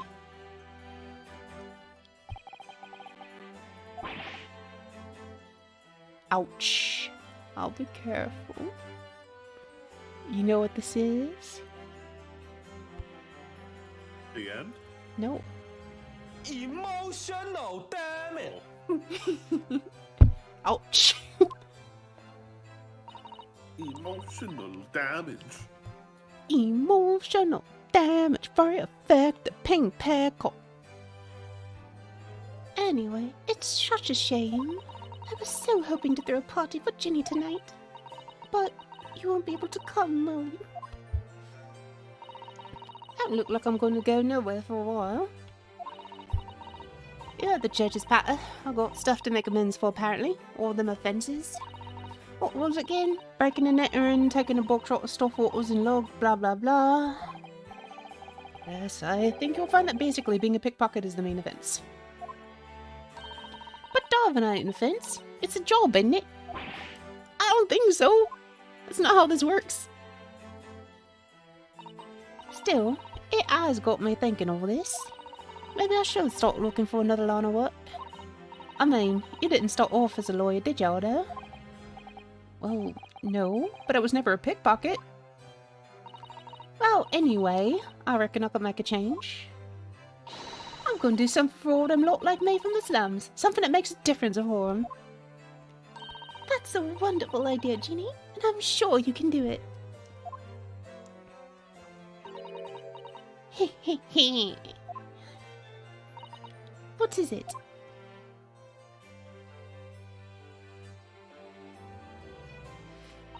Nothing. Miss Jenna Lestrade, the prison carriage has arrived, man. Come with me to the rear gate at once. Right. Well, looks like I'm off then. Yeah, goodbye, Gina, and good luck.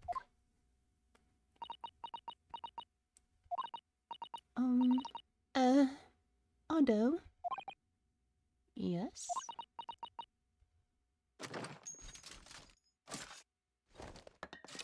Hey.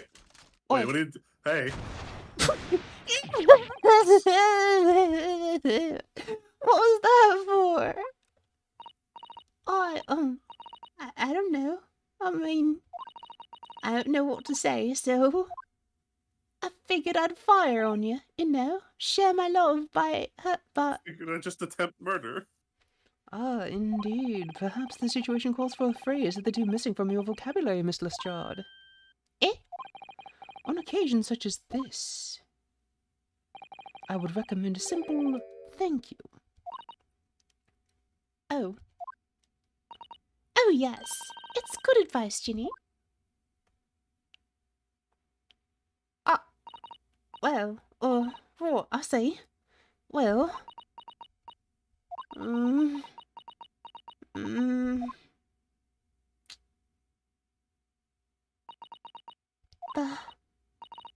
thanks, Odo.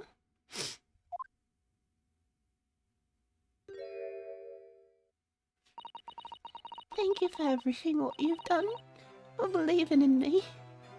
Thank you.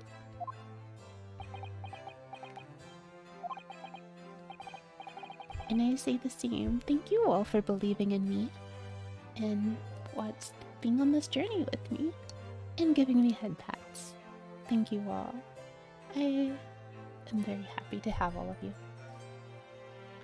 Not at all. In fact, that should be my line, which it was. Thank you, Gina. She is so cute without her hat. She's so cute.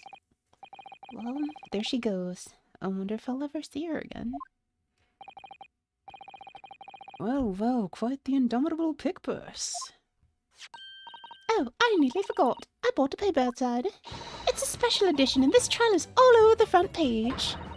Pickpocket's innocence proven. Isn't it wonderful? What happened to the, lovely alliterative title that you predicted?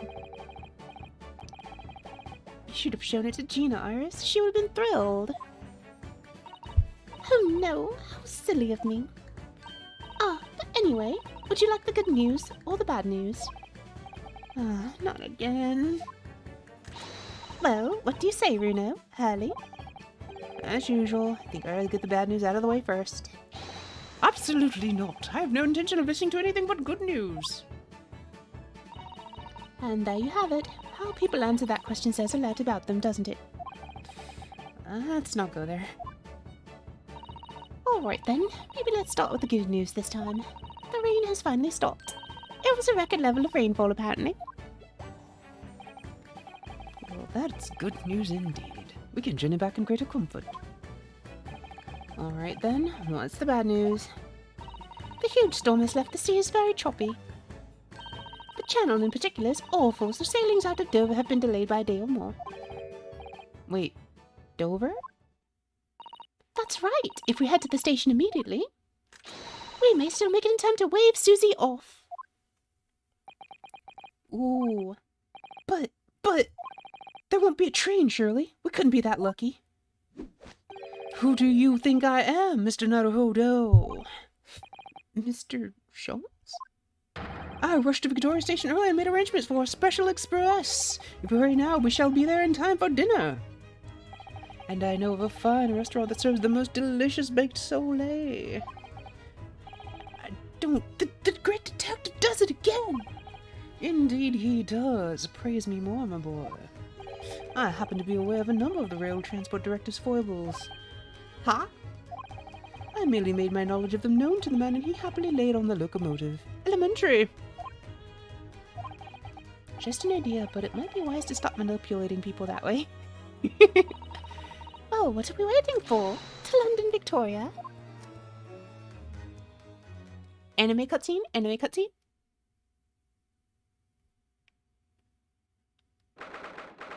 18th of April, 5:32 a.m. Port of Dover, Quayside.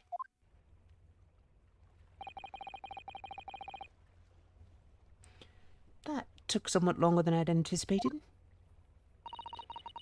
Susie's boat must be about to leave now.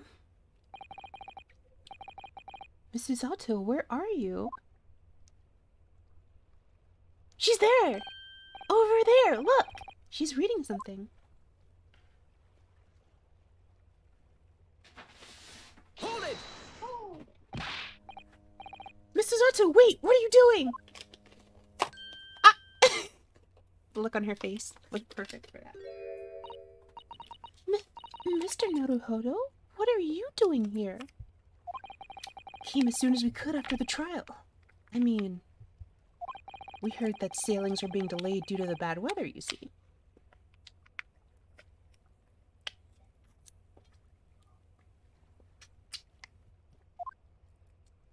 I see.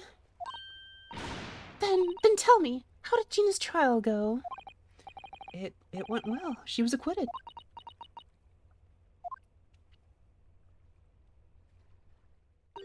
That's wonderful.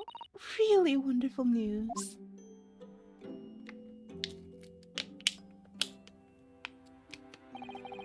The book you were about to throw into the sea? It was your Encyclopedia of British Law, wasn't it? Oh dear, I was hoping you hadn't seen that. I'm not worthy of practicing law in any way now. So, I was saying my final farewell. You were saying goodbye to law? You? Susato-san? Would I be correct in assuming it's because of the peephole, Miss Susato? I deliberately altered the scene of a crime, and then I tried to hide the fact. What I did is utterly unforgivable. That reminds me. How did you even come to have this, Susie? Oops, sorry. I messed up on her accent. On the evening of the incident, Mr. Sholmes had invited Gina to dinner, if you remember. Oh yes, we had a wonderful time. Hold on, I need a drink. Give me a sec.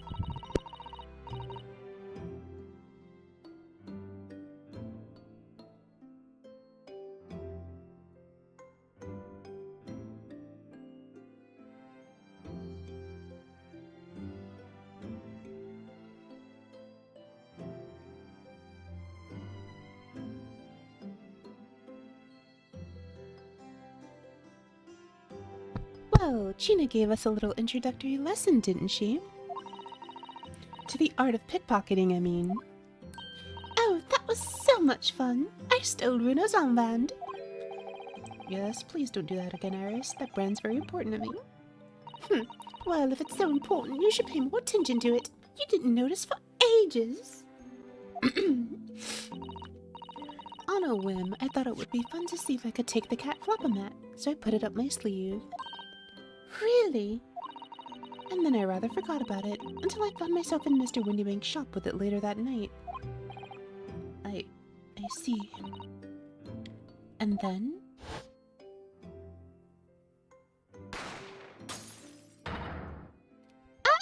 Mr. Sholmes! Mr. Sholmes! No! Leave me, Naruhodo. Right. After Mr. Naruto had left the shop, I started to think. That door started to play on my mind.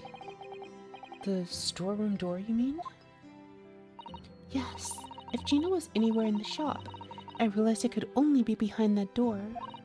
And at that moment, the little device that I had up my sleeve sprang to mind. I was so worried about Gina, I simply had to know. So, you used the cat flap-o-mat to make the peephole in the door. As captured in a photographic print of the shop. By one of Hurley's red-handed recorders. Indeed, it was of the first importance, that point. Precisely when the peephole was made, that information would prove to be Mr. Naruhodo's greatest weapon. Though naturally without proof, it would have amounted to nothing. But when I looked through the hole in the door, the sight that met my eyes made my blood run cold.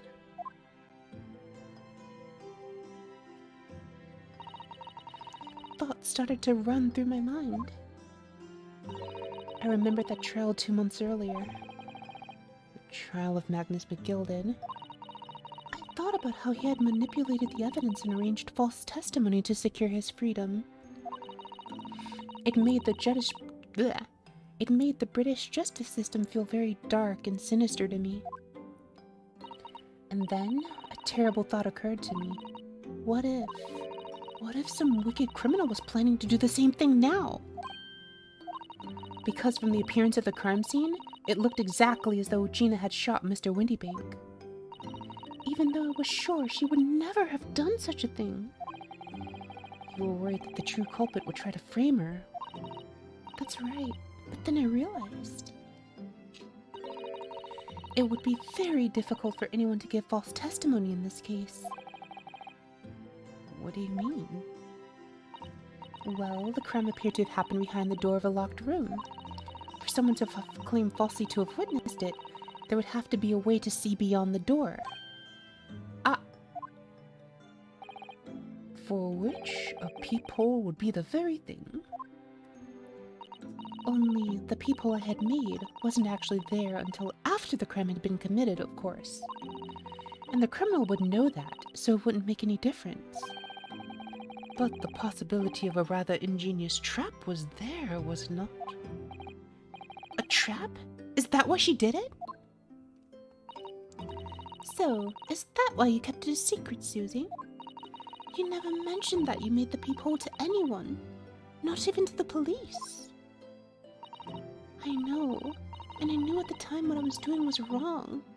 A criminal offense, even. That's why I decided to confide in Mr. Sholmes.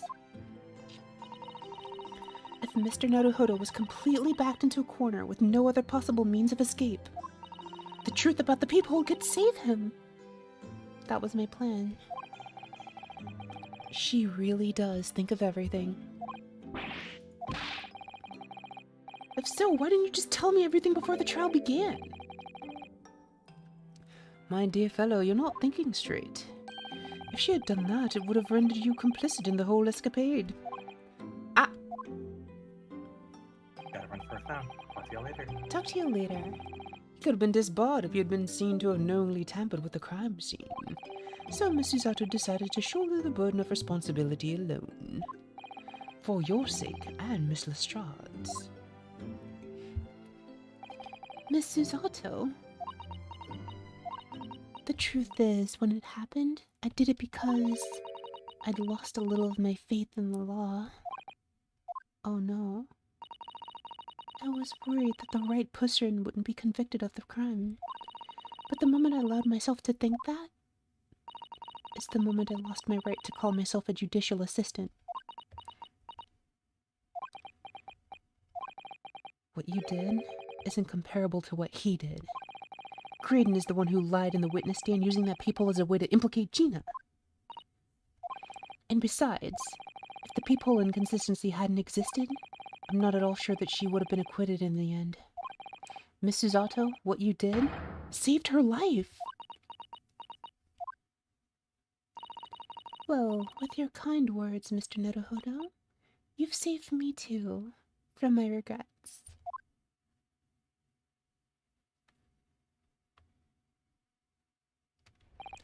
Well, we must all be thankful that Miss Lestrade's freedom has been assured. Yes, exactly. Although some of the loose ends in that trial will continue to play on my mind, I'm sure. But the revelation that the music box disc contains secret messages, Mr. Nodohodo! What a triumph to work that out! I'm full of admiration!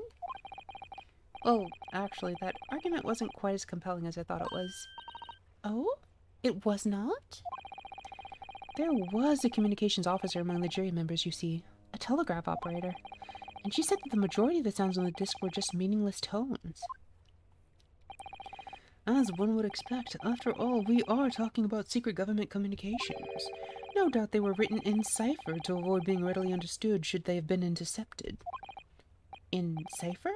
I see. So then we could never have hoped to understand the message anyway. Nonsense, my dear fellow. It's quite a zero-pipe problem, I assure you.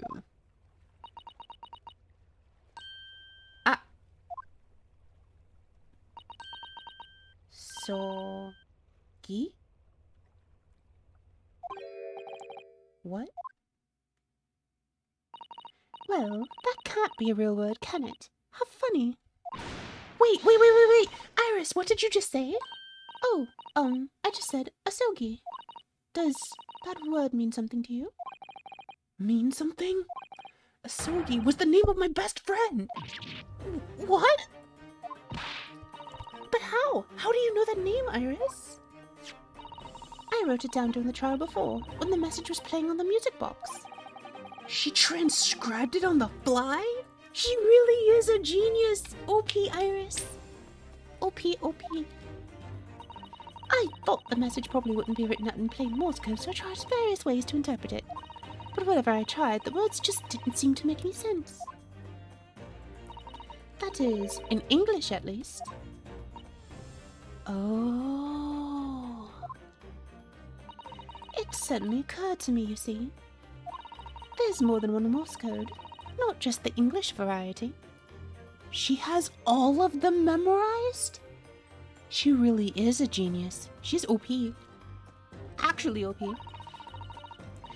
Various countries around the world have altered and added to Morse code to use it in their own languages. I don't believe it! Are you saying? That's right. I've only actually seen a chart of Japanese Morse code once before. And she had the whole thing memorized. But I think it's based on the Iroha pangram, isn't it? And you mean to say that in Japanese Morse code the message says asogi? Yes, I think so. Sorry, but I don't remember all of the Japanese Morse code. Iris, would you let me see that? Mr. Zato, do you know it? Do you know Japanese Morse code? Yes, I spent some time studying it. Because I'm quite sure Morse code will become ever more important for international communications. And then, might I recommend, my dear madam, that you focus your efforts on the English version? Be that as it may, Iris, show me the message, please. Of course.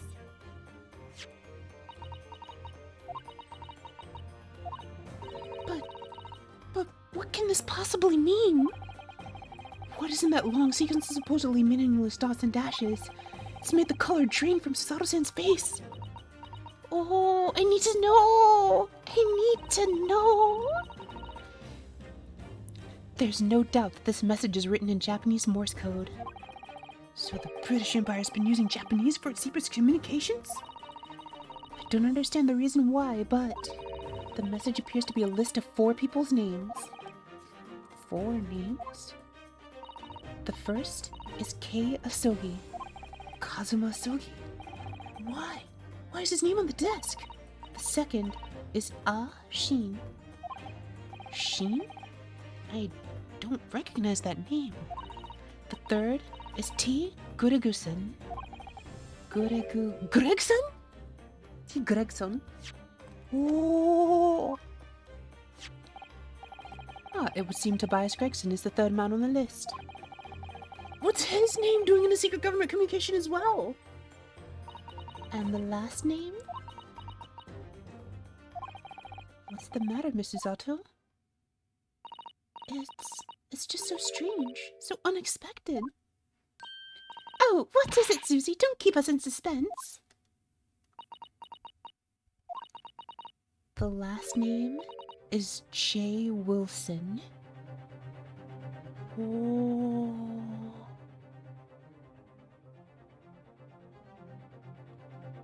Oh. The This is plot relevant. thickens. What? Wilson? John H. Wilson? You mean Daddy? It says only J. Wilson, so I'm afraid I can't be sure. Oops, sorry. It says only J. Wilson, so I'm afraid I can't be sure. Then, after the 4 names, it reads, if I translate from Japanese, that is all 4. And that's the end of the message. Or rather, the end of what you noted down, Iris. I just can't believe it. Who would ever have thought that those discs contain Japanese Morse code? Not to mention a strange list of some disturbingly familiar names. It would appear that this particular message is a communication of some kind between Great Britain and the Empire of Japan. So, Daddy could be in Japan then? Where Susie and Bruno come from? Oh, well. No, it's not very likely, is it? I mean, there are thousands of people with the surname Wilson, and there must be lots of J's among them. Professor John H. Wilson, visiting professor of medicine at the Imperial Yume University! Well, we can't tell Iris about that now. We just can't. But we should. This is so strange. Somehow, in solving the case of Mr. Windybank's murder today? Yay! Head pet Aki! Yay! All the head pets. Wow! I do wonder if perhaps it's a dark cave that we shouldn't go wandering inside. Dark cave! Dark cave! Congrats on your first technique! Congratulations, there will be many more to come and you'll become ever stronger. Congratulations. Oh dear, the ship is going to set sail soon. Yeah, it seems so. I'll sail in that steamship first to the port of Dunkirk in France. Then I'll change into a larger passenger vessel bound for Japan. You're really going then, Susie? We wish you a safe passage, Miss Usato. Thank you so much. I wish all of you the very best. Mrs. Otto, I'd hoped to have you always at my side, to guide me and support me. Mr. Naruhodo, please, come back soon. As far as I'm concerned, you really are the very best judicial assistant in the world. You're the bestest, Susato. Thank you. I'm quite sure I'll be back before you know it. Really, Susie? Oh, no, don't forget, Iris. I made you a promise I've yet to fulfill. A promise? About your manuscript. Ah! Oh yes, the Hound of the Baskervilles. Well, I'll be waiting for you then, Susie. A promise is a promise. Definitely, Iris.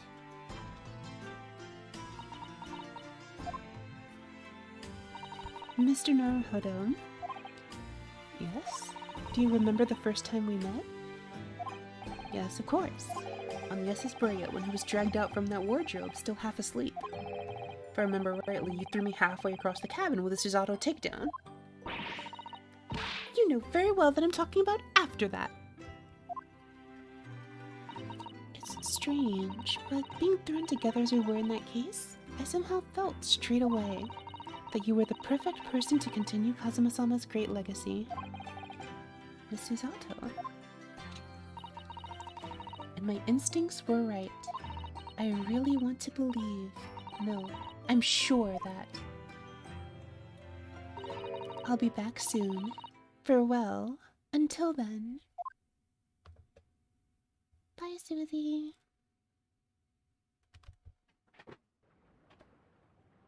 Anime cutscene. I'm gonna hide everything except just me. Somehow we seem to have come to the end of the adventures of Ryunosuke Naruhodo. Or the first volume, at least. Looking back now, it feels as though fate has led me on this journey.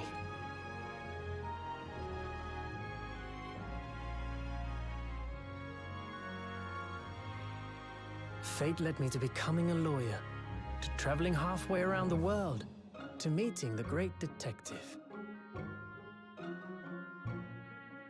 I'm sure there'll be trials and tribulations ahead. Of course there will. But whatever happens, I know I'll be able to turn my fortunes around. He has like the strongest accent. After all, I have the I greatest talk friends like in the this. world on my side. Getting a head pat as we watch Susato sail into the sunset. Bestest.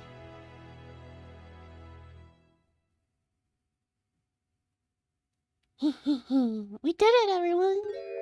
Ah! Wait. We're not done yet. Ah, yes, Mr. Naruhodo.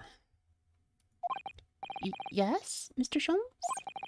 I have some rather awkward Hello? news. The railway company has decided to sue over the special express train. Huh?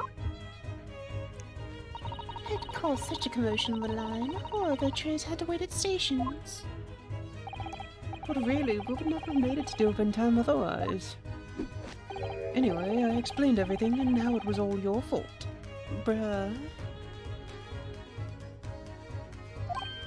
Huh? Thanks for sticking up for Huh? us, man. I believe a formal complaint should be delivered to your office tomorrow. But not to worry, my dear fellow. According to Miss Susato. You love defending yourself in court. Huh? Huh? Huh? It's alright, I'm perfectly happy to testify.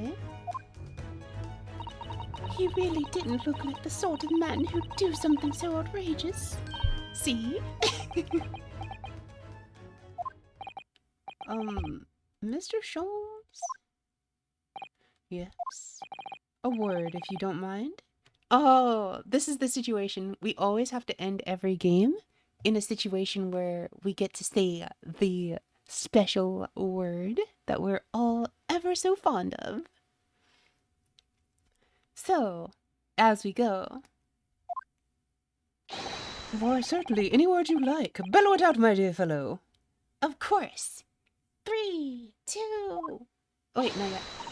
Oh yes, I love Runo's words, and I know just the one he'll use here. Then I really must say, Objection!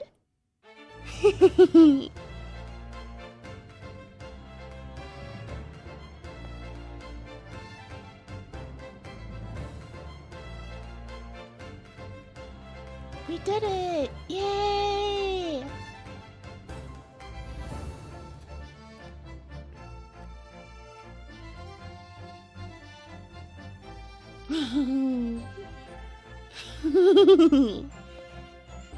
Ah, there's stuff to read.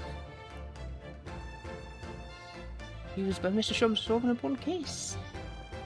The money I've earned. Consulting detective will pays a pittance by comparison. He sold artifacts that he used. I'll read the next ones. Sorry, I just wasn't expecting.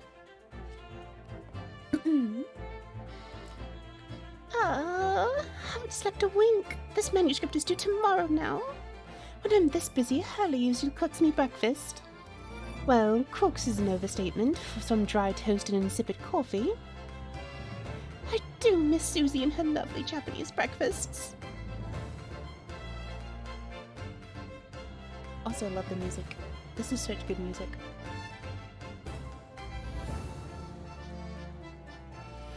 Witness your testimony is riddled with contradictions.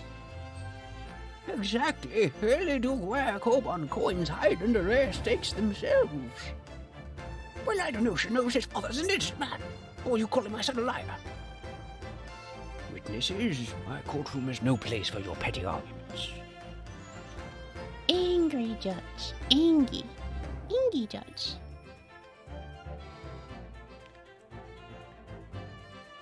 Having delivered the Russian dancer to shore in Shanghai, I laid low on the steamship for a while.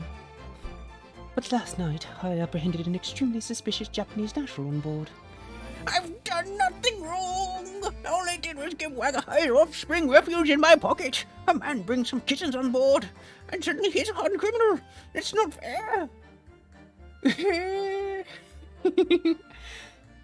He was fun to voice in his case. This is such a good, like, credit roll. Scientific investigation will be the gold standard for policing in the new age. I dream of a world governed by the tenets of order and discipline. Like a great clock, in fact, whose hundreds of parts mesh together in perfect unison. Now, if you'll excuse me, I have but 2 minutes and 37 seconds until my next appointment.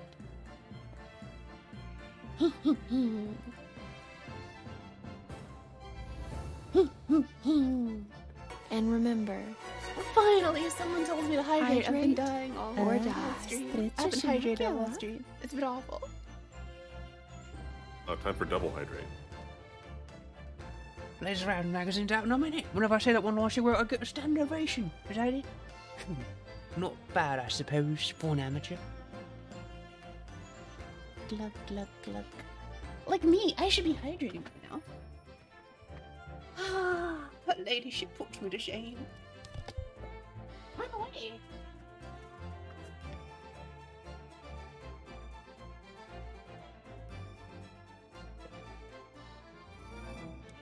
I have a glass of water that I left over there instead. Benefits the old girl on a daily basis, of course. Johnny, my old jailbird. Say about those bloody stays every day, done wonders for the dicky peg. Managing around the world with the horsework too. Got decimated business taped up, I'd say. Hope the gossiping neighbours don't realise the man of the house is his own maid. Drinky drink.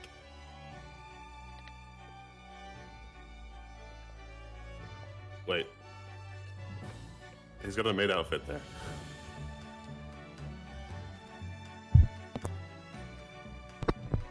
My Ruli is back on the beat again, thanks to the Reaper. There's nothing I enjoy more these days than hunting out small change in the gutter. I'm a better worry now, looking out for Londoners to drop halfpennies in my lovely way. Oh, Pat. How lovely.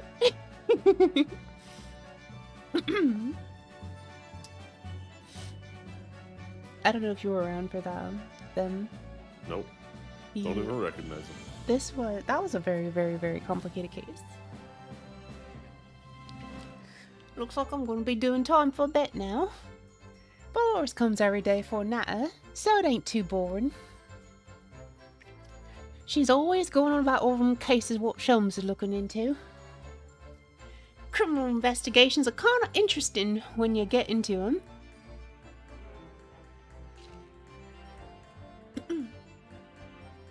Oh, she doesn't have the coat anymore. Good attention to detail.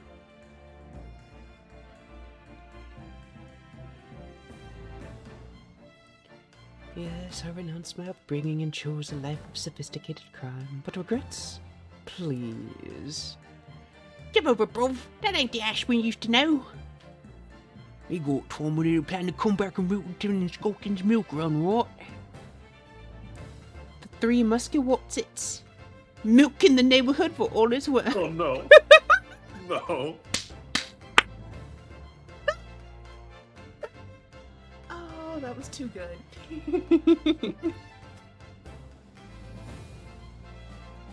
believe you've done this. He fits right in too.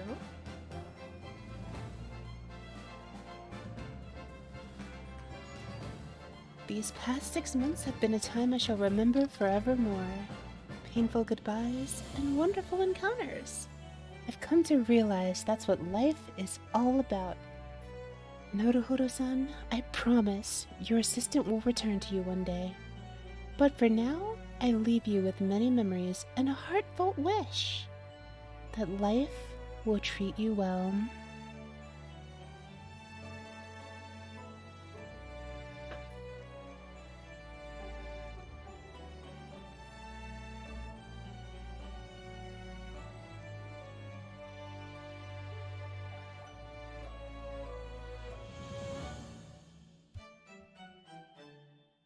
I'll hide everyone just so you can see the picture real quick.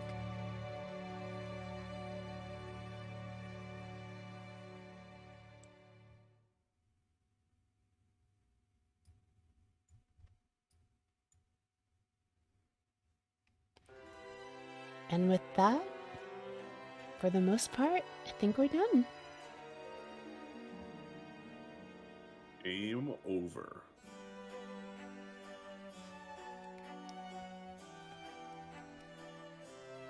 Well, technically we're not done entirely, but I think we're done reading, like, with the fun credit things.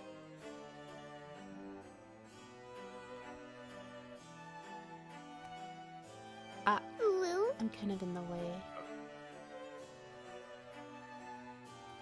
I'll go ahead and move this up again. And then I'll move myself. Oh, no, no, no. Bad. Bad. Bad, please. Come back.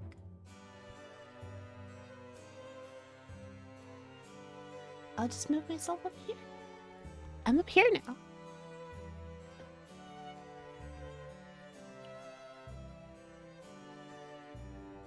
The 3-minute case? What 3-minute case?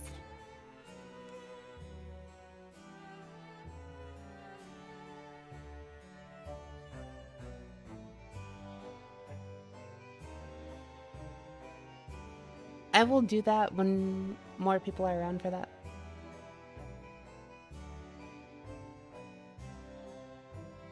I was thinking of doing it sometime, like either next week or the week after that. I don't want to spoil it before then, though.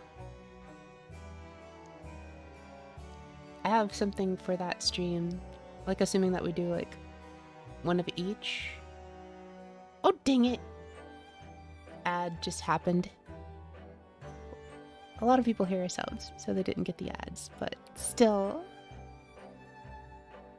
It's kind of cool seeing like everyone walk by and how like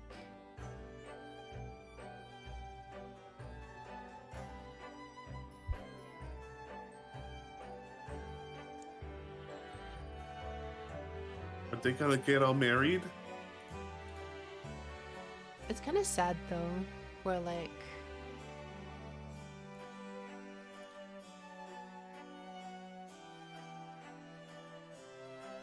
Kazuma just had to go at the second case.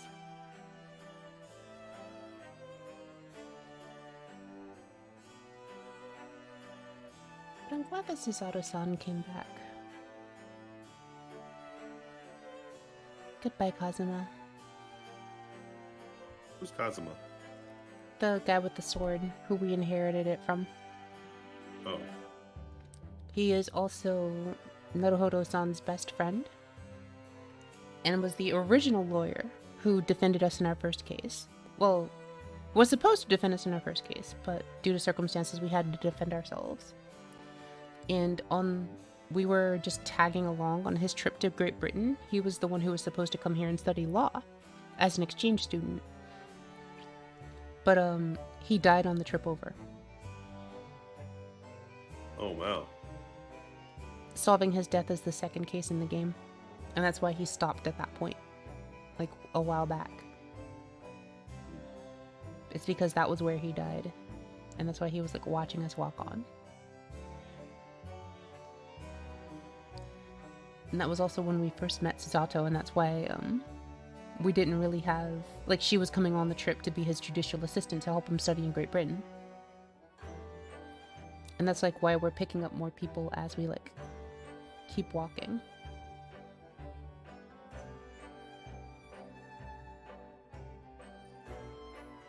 Like, as the scenes in the background show the different cases we solved. Which is really cool. Yeah. This is a really, really nice credit roll.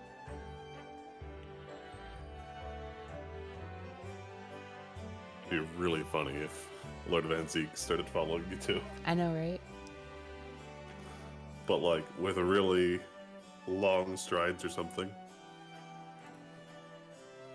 They love that reload animation. Yeah. Someone spent like 6 hours of their day. I believe it.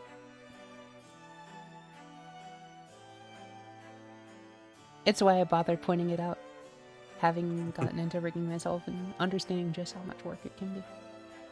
And that's with like all the in-between frames being covered by software for me. Just drawing with the keyframes in and of itself is yikes. Well, in 3D, the in-betweens are also done Yes. by computer, but an experienced 3D artist can animate pretty quick. I'm not an experienced 3D artist. I'm very bad at animating. And with that, Chronicles draw us to a close. Thank you, Is there a part two? developers. Thank you, everyone. Yes, there is. Ah. Thank you, everyone, for coming on this journey with me. Achievement unlocked. Fleeting farewell.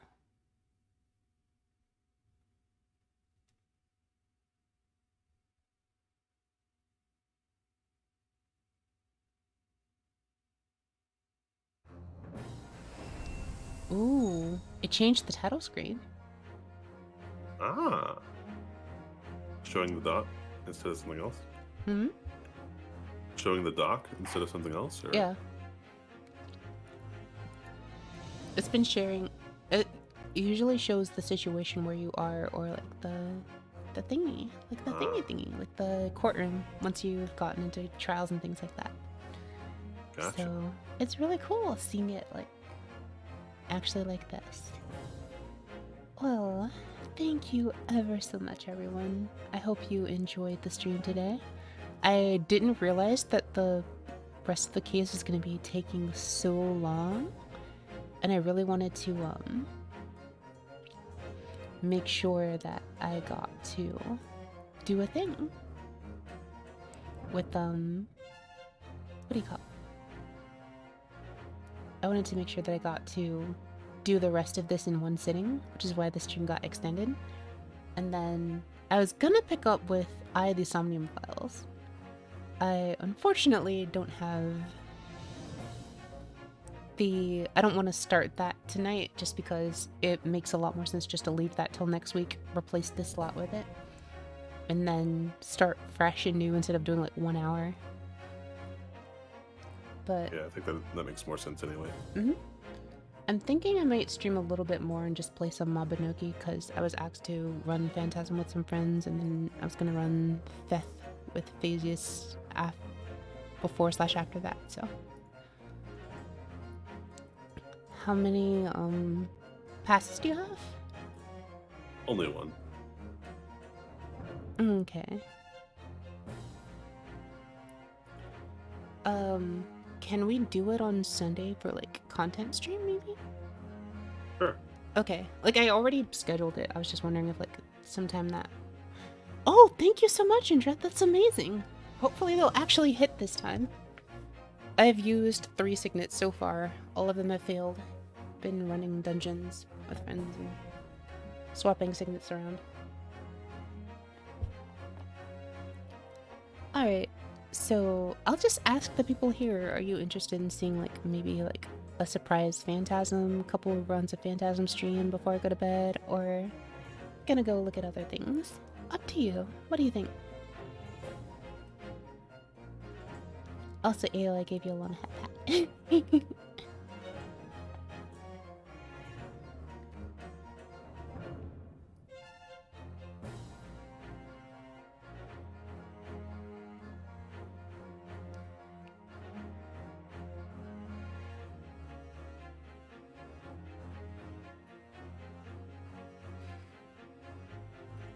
But Ronnie, I think what she's asking is, does anyone want to join us for Phantasm?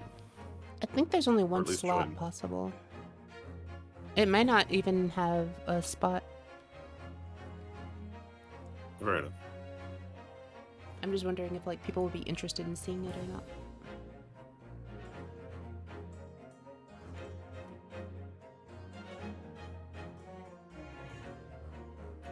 Let me double check though.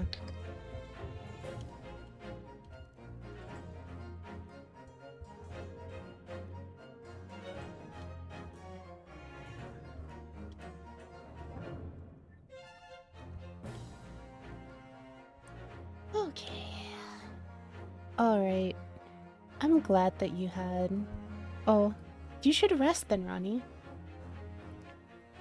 But it's the weekend. I'm utterly exhausted myself, and I desperately want to go to bed. Yeah. But I'm like, if We people... should go to bed then. Like, I need to do the, I kind of need to do the Phantasms today, but I also am not, like, necessarily wanna... Oh, wow, it's your Wednesday. Thanks. Well, thank you for watching on your phone. That's so nice of you. Thank you, Ronnie. I appreciate you. Always work hard to lurk. I'm gonna go ahead and... I see a lot of people are watching the others in Mobby right now. So... I'm like AFK in both of... in Shrade and Lilac's chat right now. But I just didn't say anything because I was streaming the whole time, obviously. But, I think I'll probably just go ahead and... Let's see, how many people are still here? 11 people are still here. I guess we can go ahead and... If you don't mind, I can, like, stop the stream and then, restart it with, Mobby.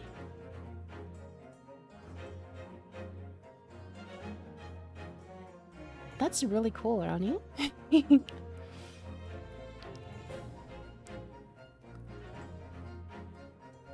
Alright, they said that they're not ready yet, but I don't want to, like, hold people up, so I guess I'll probably just stop for now. And then we'll run that, and then I can go to bed after that. Fair enough. Yeah. Oh, like, I have Phantasm passes, so I'll still be running it on Sunday anyway. But, Alright. In that case, thank you all ever so much for watching, and I hope to see you in the next stream. Check out Inja... Hold on, let me do SOL.